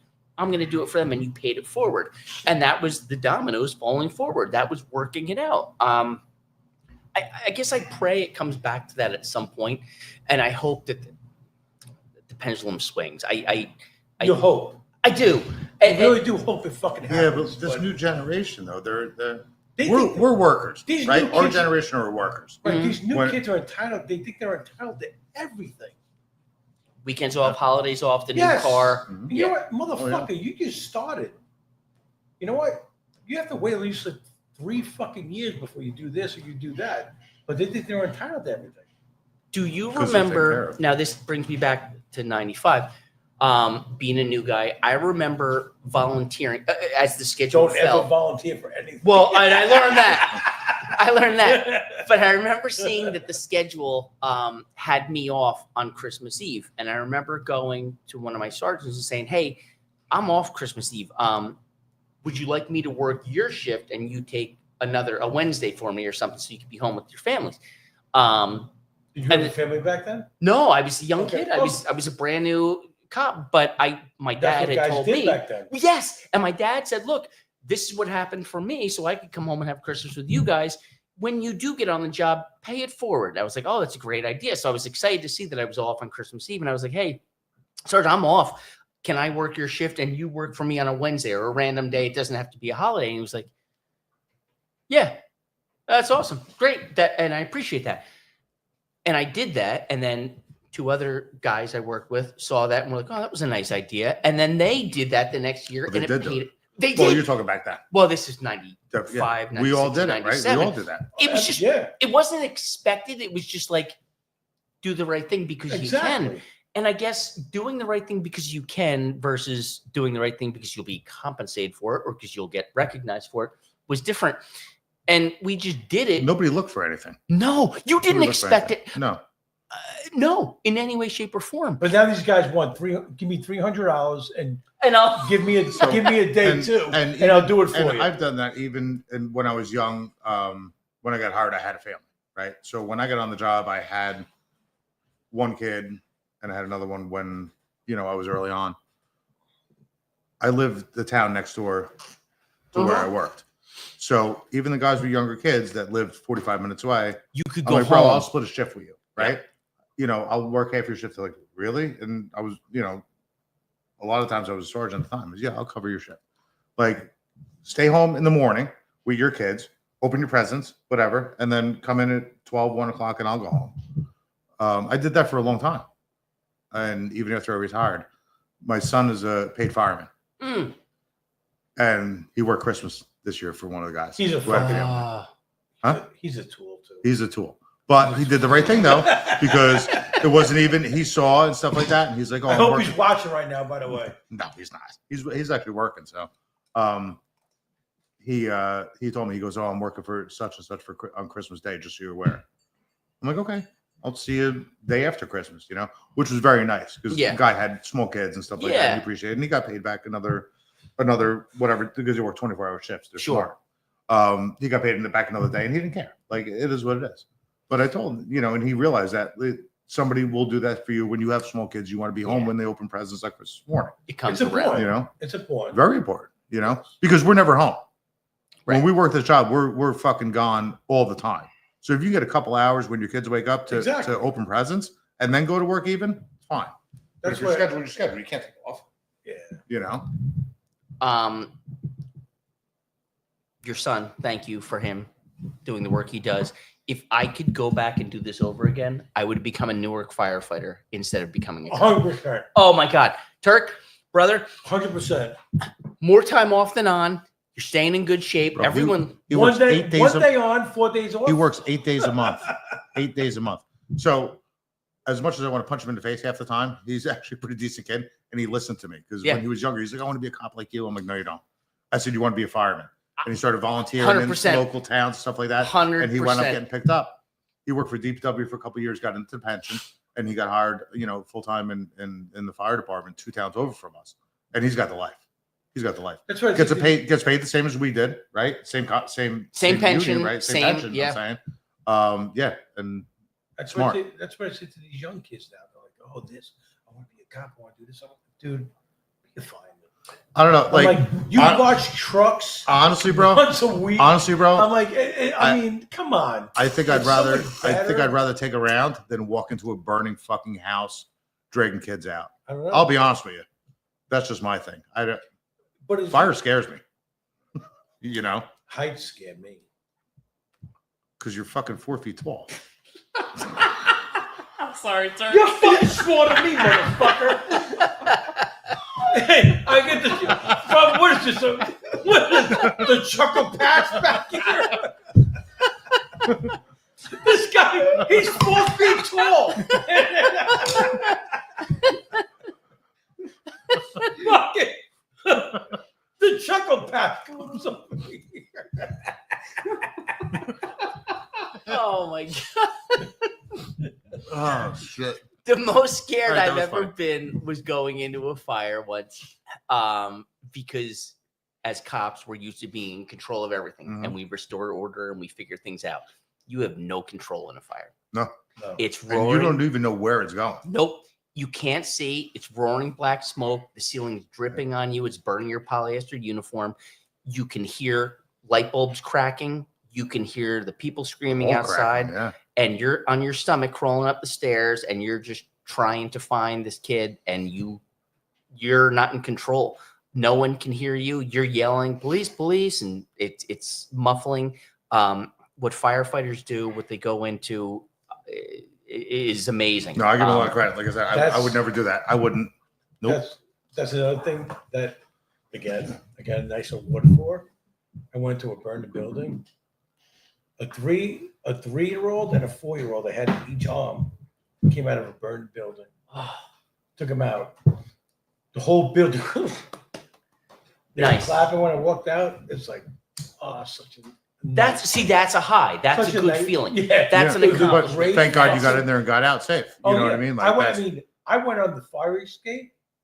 I hate heights now. It's, out of the military. Yeah. But when on a fire escape couldn't get in, I fucking broke down the fucking front door. You were in the military? Yeah. Used to be a And Marine. then anyway, You used to be a Marine? Used to be a Marine. the parents were high as a fucking kite. They left food on the fucking stove. The stove went on fire. The whole fucking apartment was on fire. But they got out. I didn't care And left about their them. kids. I didn't care about them. They said No, yeah. They said the kids are in the back room, so I went and No. grabbed them. Thank you. Didn't care about them. Fucking animals. I can interact with that Turk or interrupt you, Campy. You guys are always dealing with trauma and everything else like that, but that's what I was going to ask. Is there any, and Turk already brought it up, is there any memory like that that you said to yourself, wow, this is what it's all about? And why That I'm in this touched your profession. heart, Yeah. right? Yeah, like you saved them 2 kids from maybe even their own parents, right? But the psychologically what hit you at that point and hit your heart, and you were like, wow, man, this is what it's all about. This is why I wake up every day, put the uniform on and badge and everything else. That's moving, brother. Like I said, it had one under each arm running over. Thank God you have big arms. Running out of the Thank, building. and thank God, You know, you know, it was- you're it not was like nice. 6'1" and you would hit your head and then fell down Fucking and not asshole. made it out. Why's he gonna be such a? It can't be. Are we done with him?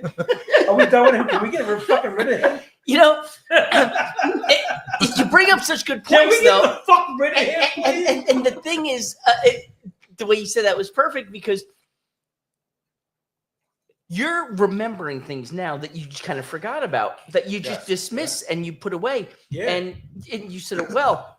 Like, are there things you think of like, yeah, this was why I got on the job. This was why I do this. Not because I'm listening to the radio driving around, not because I'm writing parking tickets, not because I'm locking up. Have an you know, ego DWS. issue or Right. I mean, And there were times on the job that you did the job because it was what you were supposed to do, but you did it better than expected. You exceeded expectations, worked and played well with others, as they said in your report cards.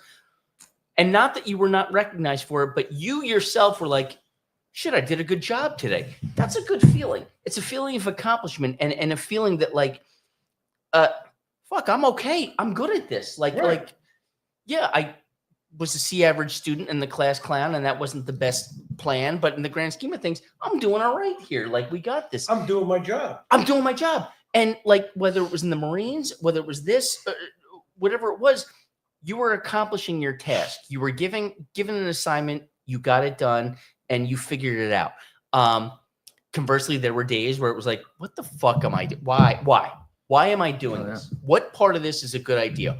Why didn't I, again, become a fireman? Why didn't I do something different?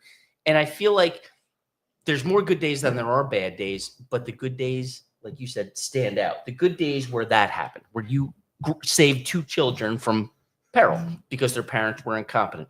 The day where you went in and had to make a very difficult decision to put someone down, save people from peril. That's why we do it. And you go to the academy, you go through 6 months of these classes and all this shit. And which is all bullshit. Oh my God. Oh yeah. We fucking learn nothing. Whatever fucking you learn nothing. in the academy, Forget Get about For fucking get it. And then get out and get a good sergeant who tells you. I learned how to do afternoon PT in the academy. That's how I learned. Fucking bullshit. Yeah, push-ups. I was great at push-ups. I was outstanding at push-ups when I was 19. When did you get hired? So when I what graduated year? high school in 94, I went right to work as a dispatcher. You graduated high school in '94. Yeah, 94. Fucking kid. Yeah. Yeah, I was from the mean streets of Rumson, the hood, the bad part of Rumson. Yeah, I went right to work as a dispatcher. Loved it. Thought I was curing cancer as a dispatcher, answering calls. And then ultimately became a class 1, then a class 2. And You? I think that's Turk. He's passing gas. Oh, it could be, or it's me. But yeah, no, I got on right at a high school. So you're at mid 90s. Mm-hmm.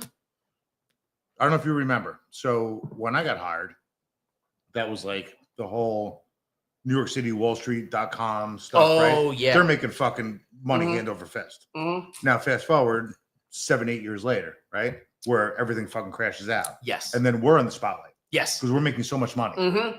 We were overpaid, overcompensated, and that's when we joke about like the medical benefits change, where all of a sudden you were paying for benefits. Initially, you weren't like the benefits were provided. That was part of the deal when I signed Mhm. the contract.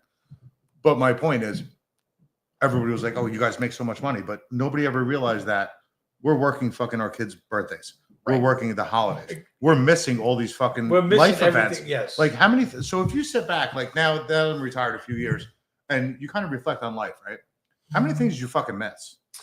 Right? Barbecues that you had to work, you couldn't take off. It was a short shift.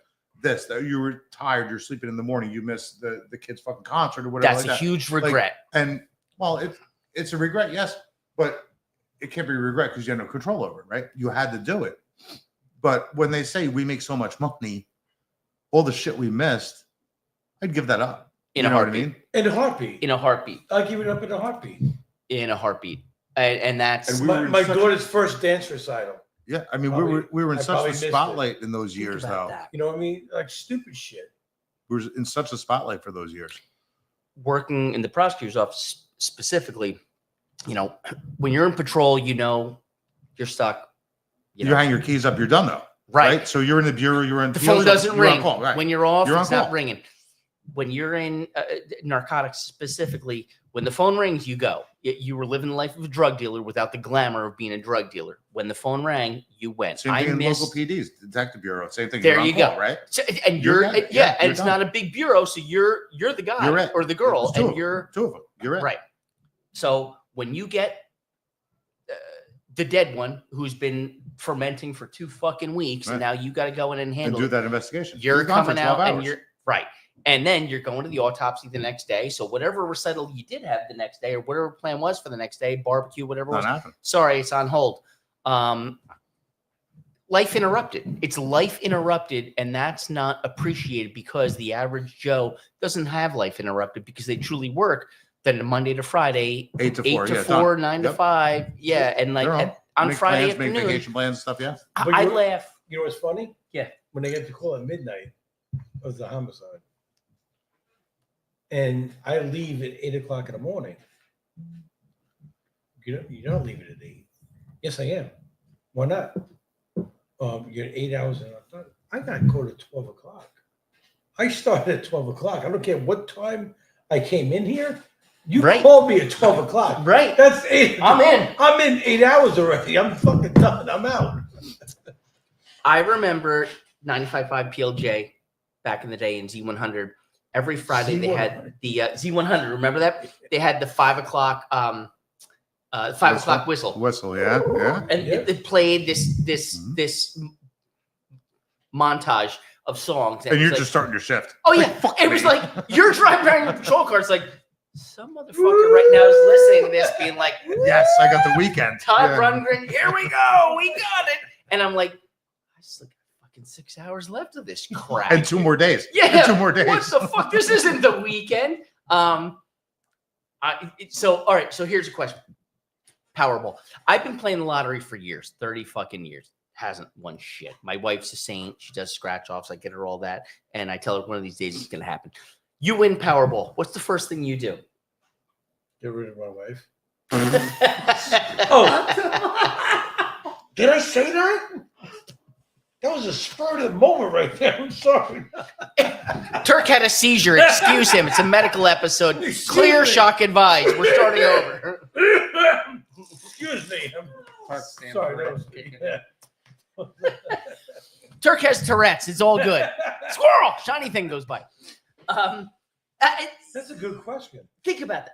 Like stupid money. Take a month and absorb it. Yes. And figure it out. You Yeah. can't rush into something like that. You can't rush Definitely into quit it. your job. Oh, You of know, course. I mean, You and- quit what you're and- doing. and boldly. On a Yeah. side And boldly. note, I tell everyone you are my best friend, Turk. Winning. Hashtag winning. It's like Bill. Everybody's Hashtag- Bill's best friend. Hashtag, can I borrow a couple bucks, Turk? Can I borrow a couple of bucks, Turk, please? Thank you. But I love that. I dream of that as I'm riding up 27, 78 on the ride here. I think to myself, what if, and I bought a couple Powerball tickets today. What if we win $250 million tonight? That changes your life. It changes your life, your kids' life, your grandchildren. I will be your best buddy ever. Oh, how much fun would we be? We'd be recording this from a beach somewhere in Yeah. Turks and Caicos. Turk, get it? No Turks pun and Caicos. talking No, they're shit. killing people over there, aren't they?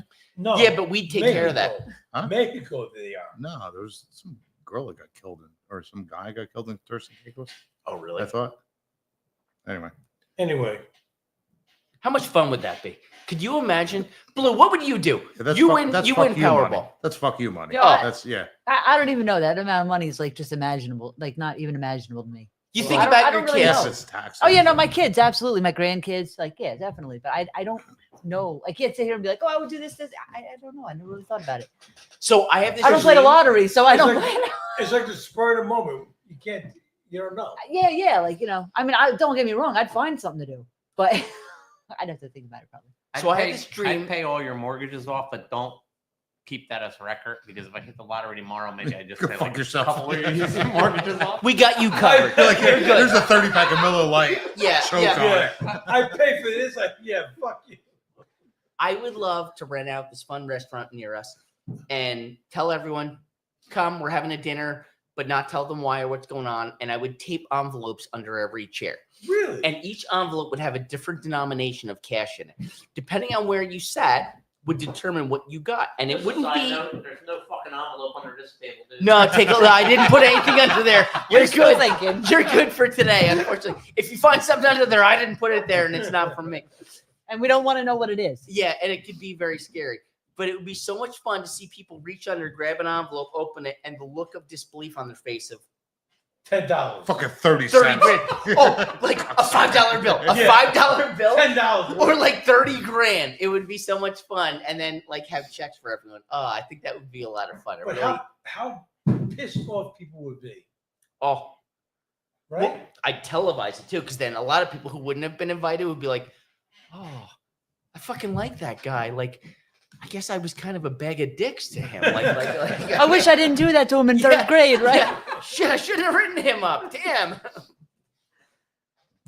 No, it's funny. It really is. I had an experience back in the day where I felt like a jackass. Well, many where I felt like a jackass, but I was a local cop, and a person called and said, "We found this loose dog." All right, I went and picked it up. It was a little Jack Russell. Put it in the car with me. Drove around. I was like, "Shit, looks familiar. Let me see." So I drove to a street in town where I was like, I know they got a Jack Russell. So I parked my patrol car. Safe town, so I left it running. It might contain a peanut butter. Yeah, exactly. Yeah. Here you go. Spread. Walked up to the door, knocked on the door. Lady comes to the door. I was like, hey, I know you have a Jack Russell. Are you missing? She's like, no, ours is here. I was like, all right, sorry. I have one in the car. She goes, well, let me come take a look. We walk out. Well, the Jack Russell was running back and forth across the seats in my patrol car all feverishly. As he runs back and forth, he's turning my overhead lights on. Oh, that's And amazing. In the process, he locks the doors and locks me out of my Oh, that's No way. amazing. Oh, I fucking Come know. on, man. So I get locked out of my car by a Jack Right, Russell. Jack Russell Terrier. Wait, fuck you not. wait. Time out. Yeah. How long are you on the job at this point? 99, 3 years. 3 years. Okay. What kind of car is it? All right. So at the time, Okay, great you know question. where I'm going with this. Okay. So at the time we had Caprices, but No, we no, no, started what kind of car was transitioning it? into Crown Vics. Okay. So with Crown Vics, you always had a master key, fleet right? key. A fleet Correct. key. Exactly. Which always stayed on your keeper. Correct. Uh-huh. Problem was this was a Caprice. Right. So the Caprice, So you didn't have no fleet key. so So long and short, I have to make the call of shame. And thank God we had gotten cell phones. So I had to call and be like, hey, can you go to headquarters and grab me a key? Because I have the fleet key for the Crown Vic. My car 5 was you out don't of have service. it, yeah. So I have a Caprice and it's car dog is running back and forth. Each time he runs back and forth, he hits an overhead light, an alley light. Yeah. Trips on the siren. Whoop, whoop, whoop, whoop, whoop. And he like steps on like the window, tail wagging, hits the lock button, but like locking it over again, like click, click, click, click. I'm like, fucking hit the unlock, hit the unlock. button. Yeah. And I'm sweating, and the lady's like, oh, I guess I was like, yeah, he's gonna get there sooner or later. And I'm like, I gotta unlock a Slim Jim in the back of the car. I can't You get can't get to anywhere it, near this. No, I can't do anything. I'm like, I'm gonna have to hoof my ass back to headquarters for this fucking thing. Dear God. Well, thank God I didn't take a shit on your driver's seat. No, That he would was suck. like, That's "Go where I dog." thought- that's where I thought the Thank story God was you going. didn't take- I could go up to the window doors to get That would have been a much better ending. Yeah. I would have loved it. He dropped a stage 5 Havana omelet on the federal light control, and now I gotta clean up crap.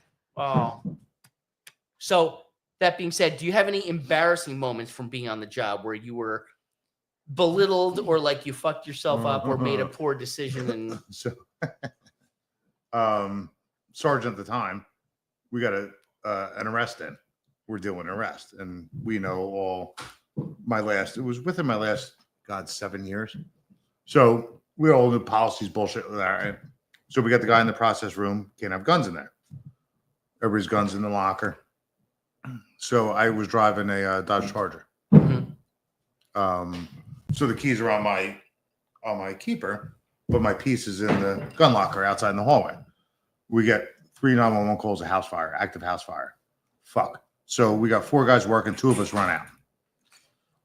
I run out of the door, jump in the car. I got my keys on me, go to the fire. Thank God everybody's out. There's a fire in the basement. It's starting to go. Fire department start rolling up. I'm talking to a couple guys at the fire department. I go like this. They got no fucking gun. No gun. You left it in the bathroom. So it's in the locker. I'm like, fuck. So I just kept my hand on it for a minute. I'm like, how am I going to do this? I'm like, I'll be right back.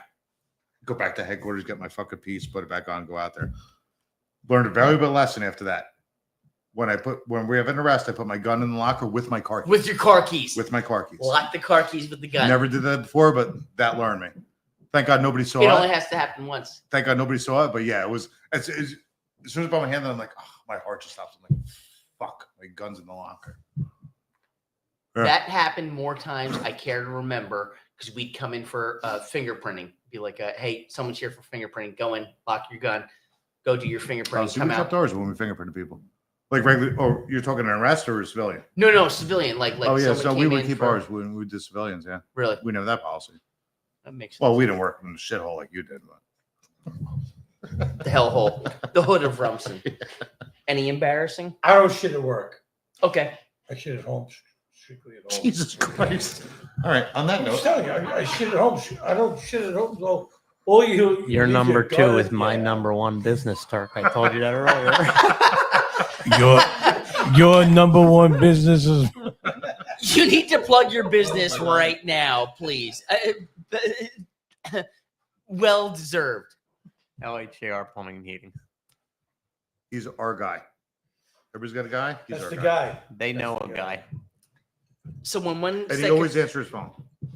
see, that's half the battle right there. Always. Answering your No, phone. Always oh answers my his God. phone. 6 a.m. on a Sunday or a fucking Friday night at 8 o'clock. He'll always answer his phone. Hold on. That means you fucks don't keep calling me at 5 o'clock in the morning, though. Just tomorrow or whatever. Turk. All right. It could be an experiment. I may be curious at 5:18 tomorrow morning. It's entirely possible, but we're gonna see. We're gonna put this to the test. I don't have an embarrassing moment. Speaking of dumping deuces, I'll probably answer the phone because that's normally my ritual. Well, that's a good thing. All right. All right. Finish your story, Turk. I don't know. This is going south fucking fast. So, Turk, you got no embarrassing experience. You don't dump at headquarters, which is good. Not really. I really don't have an embarrassing experience. No, I really don't. I've had a number. One I'll never forget. I was on Hance Road in the mean streets of Rumson one night, and it was snowing, and I'm approaching a traffic light. I hit the brakes, and it's not stopping. So I was like, oh, my God. So I zip the strip, hit all the lights, and start hammering on the wheel. It goes off the road, and I land in a snowbank. Well, I see cars who see this happen, so I jump out of the car and run as though I'm chasing someone. Like it was like hot incident. I'm running. I'm in foot pursuit. Because then the cars both like, are you okay? I was like, I got them. They're on their way now. No, I gotta call a tow truck and get the fucking car dragged out because I just landed this fucking thing like a fucking Santa's sled. Shit. Well, I was really good at embarrassing myself on the job. I think I made more mistakes than I did good things, but It is what it is. yeah, You know? we capitalized on it though. We made it fun. We got it done. We lived the dream. We we made it rain one way or another. God, another time I was my sergeant and I were riding together on the midnight shift because it was kind of quiet. It was raining, and we get a call for a burglar alarm at the country club. And we pull up to the club. Yeah. And pull up and walk up, start checking windows, and sure enough, I was like, shit, there's an open window. Well, as I put the light in, the two guys run out the back. So I was like, Really? fuck. So I call it out. Foot pursuit. Start running, yelling the whole, stop, I'll shoot. Not allowed to shoot, of course. Running, it's raining, running across the country club. Release the dog. Yeah, release the hounds. So I'm running, and I'm losing sight. I can still see him, but I lose him, and I'm like, oh, I know in this direction.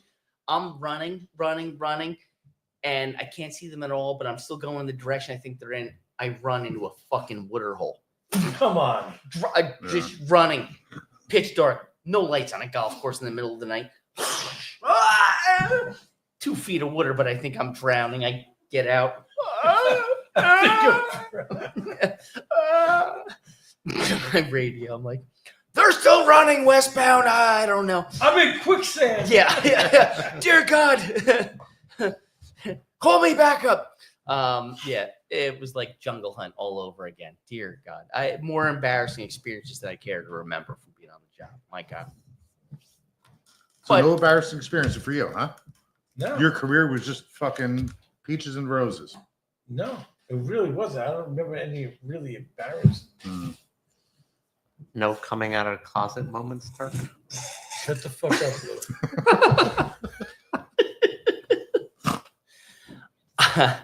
I remember the first time I had to perform CPR. Well, it was one of the earlier times I had to perform CPR, get called to a house for an unresponsive woman. The woman who called it in was a home health aide who had a language barrier. So I get there, she answers the door, and I'm running up with the kit. And she's like, shut the fuck up, Lou. No, it's got to be these guys upstairs. Yeah.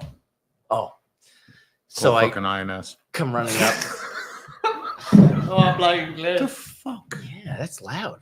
I've never heard. Yeah. They're not getting paid today. So Ice is up there. Yeah. Come running up to the house.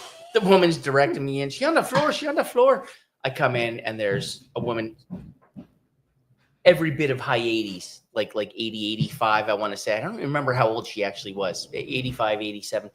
And she's on the floor, dressed well. So I get down. Until you get there. Well, until I get there. Get down, start ripping shit apart. And a DPW guy arrives who was formerly a cop, who's retired, and he was excellent. He didn't have to come, but he heard the call, so he came, which was great. He comes running in, kneels down across from me, and we're on either side of her, and get her shirt ripped open, start to put the defib pads on. When we get her bra off, she's in her late 80s, but she's got a huge, perfect set of fake tits. Knockers. Yeah. And we're like, we look at each other and look down. And I'm like, I wanted to grab him. I didn't see this coming. Well, it was like I was completely thrown off my game. I was like, CPR. I was like, I'll do the pads, you do compressions. He jumps in. I'm like, this is weird. Partially aroused, but at the same time, I don't know what's going on here. Get the T-fibs on. Clear, shock advised. Okay, go back. Compressions. It was the most awkward thing.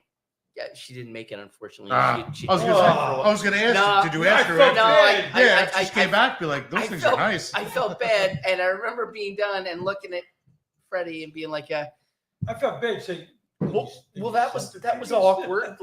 So how weird was it at the funeral? Well, that's funny. Because I'm sure you went. Thank God I didn't. I miss your boobies. He's thinking you look better without the shirt on. Yeah, A sense of urgency, but no turgency. If I could go back and do this over again, I do it definitely, and I love your boobs. All right. On that note, how about them fucking Yankees? Yeah, hell of a game. Does anyone have anything they would like to plug? Anything exciting? Well, aside You wanna plug anything, Turk? Blue, do you have anything you want to plug? I love Line of Duty Cigars, our good friend Tom Werther, and all that he does. Definitely Tom Werther. I love you, bud. Absolutely. LineofDutyCigars.com. Thank you, Tom. I tried the Aroma de Cuba, and it was good. That's not Tom's. Well, sorry, Tom. It was a good cigar anyway. Nothing but the best from Tom. We got to plug Lou Hardy Plumbing. Please, let's do this.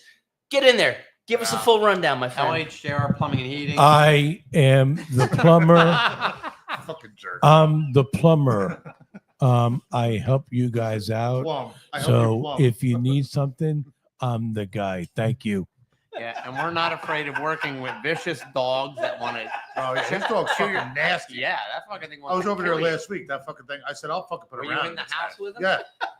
I helped him do a door. Okay, who was holding the dog back? Him or his wife? Well, his wife started, and then he put the gate up. I'm like, that dog can't jump that gate. I said, I'll put a fucking round through its You know head. how that My works. dog will rip you Turk apart. is like, the dog won't bother you. Yeah, okay. Well, the fucking No, thing you know what he looks says? very He hungry. goes, he says, don't turn your back on it because it'll bite you in the ass. I'm like, Yes. I'll fucking kill that thing. No, you won't. I'll put a round through it. If it bites me in the ass, I'll put a round No, through it. you wouldn't. I would. I'll get you a You new one. talk so much shit. I think that fucking dog would eat through a steel wall. That It's My fucking dog- dog is It's retarded like its father. What kind of dog is it? Wait, It's a I shepherd. gotta give credit though. He never bit me. Louis, yes. You're a snack for my dog. Okay. That's about it. Yes. Thank you, Lou. The good You're thing a about snack. it is I weigh By the way, Cap, I weigh my- 120 pounds. So the it's dog a doesn't German like Shepherd. Me anyway. German Shepherd. That's a bad. That's a pretty cool dog. That's a fun dog. beautiful dog.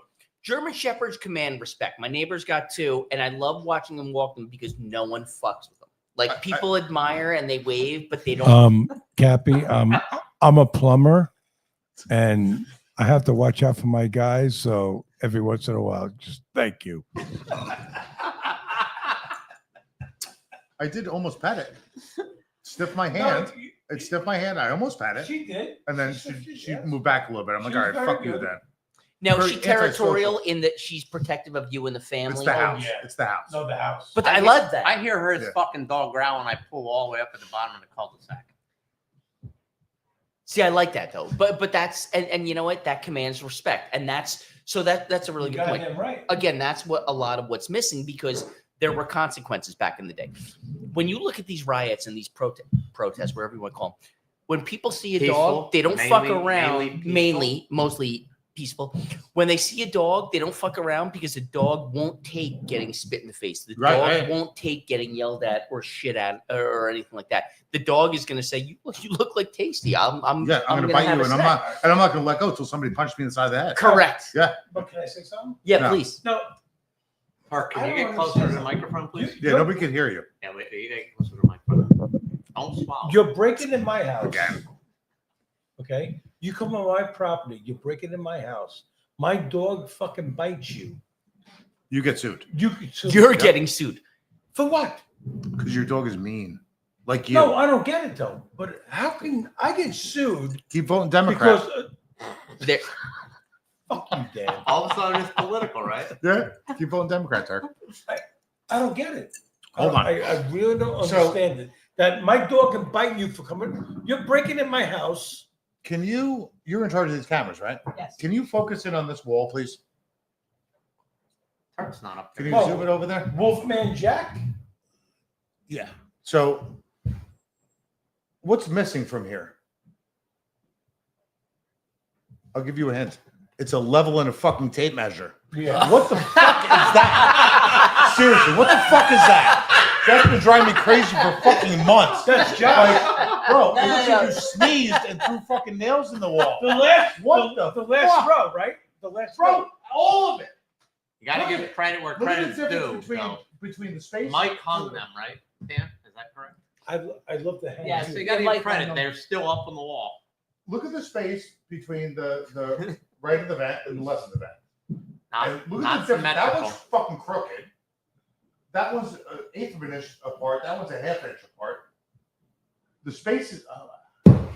I can't. Sorry. Thank you. Yeah, That no was worries, it. no I worries. just had to get that out of my system. Campy, I don't know whatever happened to our interview. I apologize. It was overtaken. Your by a interview's fucking over. lumber. no, You're this right. was so much fun. Let me tell you, this was an amazing segment. Blue, each and every one of you, this has been a lot of fun. And you know what? I've been kind of off my game for last month. We had a lot of stuff going on at home. So this was fun for me to bounce back and get back into the rhythm of things. I can't wait for the next Are one. you This- never not on cocaine? I never, you know what? Could Seriously, you I'm just imagine? wondering. Like, Do you know or Ritalin? One or the other. Ritalin. Well, Gary, Ritalin would be helpful. You snort 5-hour energy. Oh yeah, bro, you do not need that. It goes a long You way. do not but need that. No. periodically, I need 3, especially if I'm going to do a show. I'll hit one before. Again, this bitch make the switch, get going, and get amped up, and I'm good. Bitch This makes is the switch. oh no, ditch the bitch and make the switch. So you I'm get still the waiting for a campy music. la la la la la la la la la la la.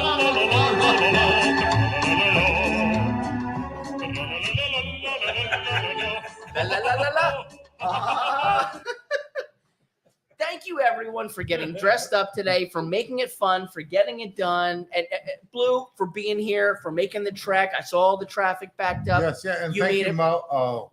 Mo? Oh. You said thank you, Mo. Where's Yeah, Mo? And it was funny because there was no traffic here. this morning. See what happens when Mo doesn't come here? There was Right. no traffic. I mean, I actually took a picture. There was not one car.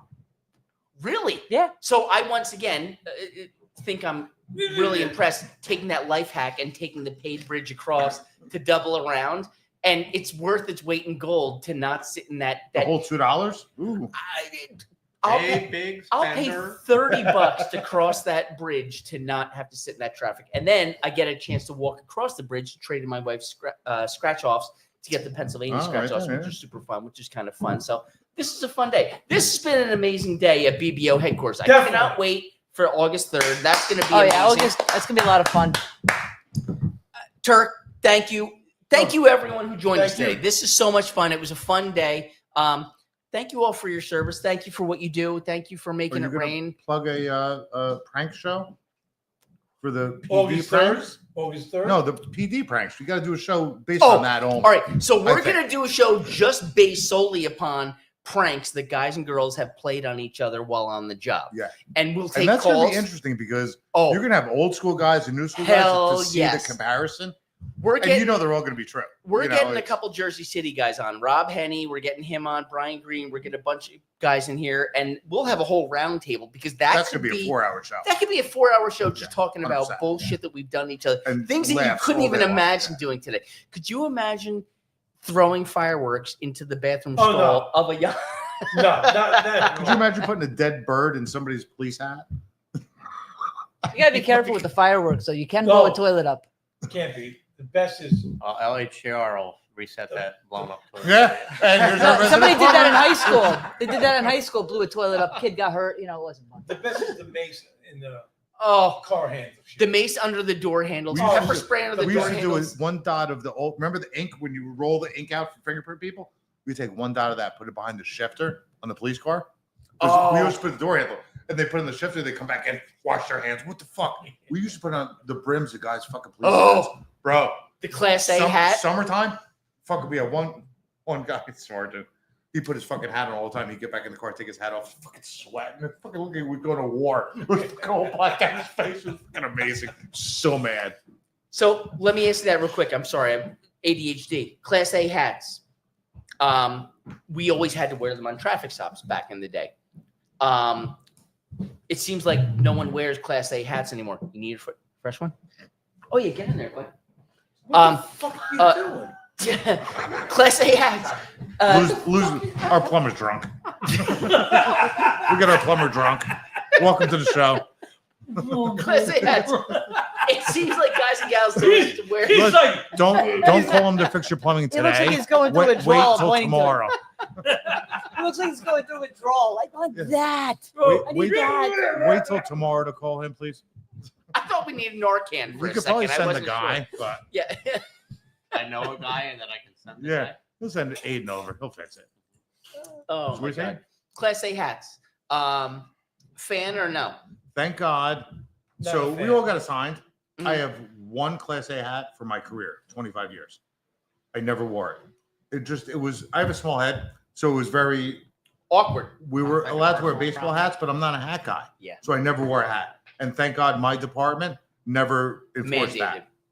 Never enforced that. I see so I work in the city. I see the NYPD guys, they all got the fucking hats on. Class A hat. That's uncomfortable. I mean, It because is. that thing, it's like having a fucking shelf on your head, It is. you know, and they're doing a lot of work out there. It's good for Like catching NYPD bird guys. shit, but that's about it. Yeah. that's it. Bird shit. No, but I mean, I know it's command presence and it's a look and what happened like to the you town the next to other us. What's that? What happened to you the other day at work? In a bird shit in your Oh no, shoulder? that was when I first started. Yeah, when I first started, I would like my first couple of days when I went in the city, going up the east side. Yeah.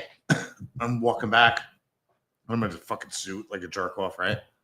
And I'm standing next to a building. I figured I'd have a smoke and hang out. I feel something on my shoulder. I'm like, what the fuck? Bird shit, right? On my shoulder, down the fucking back of my leg. I was so mad. I walked back to where the guys were at the command center. I'm like, what the fuck? They're like, oh, that happens. I'm like, I would have went home and changed. I was so mad. I was so That angry. would bother me. I would have went home and changed. That would bother me. In my mind, I'd feel it like yeah. It was really a life thing. Like, what am I doing right now? Like, I'm getting shit on by a bird. You caught a wrong pigeon with me? Cleveland steamer. Yeah, On yeah, your shoulder. 100%. And, Yeah, There's no. No unfucking. And I had to deal with it and walk away. Yeah, and walk away. And in my mind, Cleveland steamer in my mind, I'd be like, that pigeon's like, look at that jackass. I just shit all over him, and he's still standing. And he's there.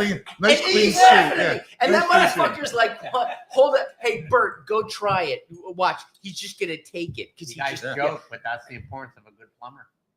very good. Cleaning the pipes, making sure everything's going good. You 'Cause can dry don't clean my wanna- fucking suit too. Well, Nah. you got to keep the dry cleaners in business too. When you catch a stage 5 Havana omelet from a pigeon Yeah, it in was the middle of fucking- it was Midtown, not good. you're pissed. Not good. That's not, that's I not. was not happy. Oh my God, we could keep going. We could go for hours on this. So this has been a little over 2.5 hours, and I'm having a lot of fun. I could go for another 4, but I could think go it's- too. I could. My This wife is mad at me already. Oh, please thank her. What you want to give her a thank you? Yeah, Or- let's call her. Let's call her. No, my wife is pissed You want me to? I'll call her. off. I got her number. That might Let be me true. let me I go on thought it was my gonna be an hour. let me go on my recent text messages. Oh, okay. Turk's wife. Mrs. Turk, thank you very much for allowing us to have Rob. Mrs. Turk We've had a has a wonderful time. Oh, you called me Rob. I like that. Yeah. Thank you. Well, Mr. Rob, the man, the myth, the legend. Fucking Thank you crayon for eater. sharing him with us because we've had a lot of fun, and I love seeing him here. It really is. It's a blessing. See, when I pull up and see Dan's truck, I'm excited because I know that shit's going to be squared away downstairs, which is nice. When I see Turk, I know that the bar is going to be delicious. We're going to have fun. We're going to have He laughs. left fucking Lou hanging I know, today. he left me hanging like a fucking white Fucking rabbit. sitting there like with no drink. He was like thirsty. You look he had to thirsty. crawl at the Dehydrated. table to Well, point I to saw- what he wanted. I was mean, afraid. I What's thought, Dan's yeah. fault? You were behind the bar. Yeah, I was up here with Campy. No, you were downstairs, and I said, "Lou looks thirsty." I'm not a Fuck bartender, and my resume's not bartender, but who brought you up that other drink, Turk? Huh? Yeah. Thank you. Weird, right? Was it good? And I'm not swallowing the microphone like earlier I was. I learned from you. Like earlier, I would. See, not all heroes wear capes. There you go. They There you also- go. So he's a plumber, a Microphone. bartender, and a drink delivery man. We find our calling. That's it. And a dog at Bader. They also suck microphone. Hey, all of a sudden, 130 microphone makes you a dirty Yeah, microphone yeah. sucker. That makes me a cocksucker. No, you won't. Well, you used to be a Marine, so I guess it's. It's What, number no? 5, I thought you were, right? Weren't you? No, it used to be, motherfucker. What do you mean? Thanks, Cap. I appreciate it. I know what you're getting at. Semper Fi. Do or die. Semper Fi. Ton Tavern. There you go. Guys and gals, ladies and gents, thank you for joining us on Campy's Crew Choir Practice. This was a lot of fun. I can't wait for the next one. Thank you for this amazing crew. Blue, thank you for everything that you do. And Thank you, Blue. Absolutely. guys, let's do it again. We'll see you August 3rd. Nowhere to go but up from here. Cheers. Winning. Peace out.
Thank you.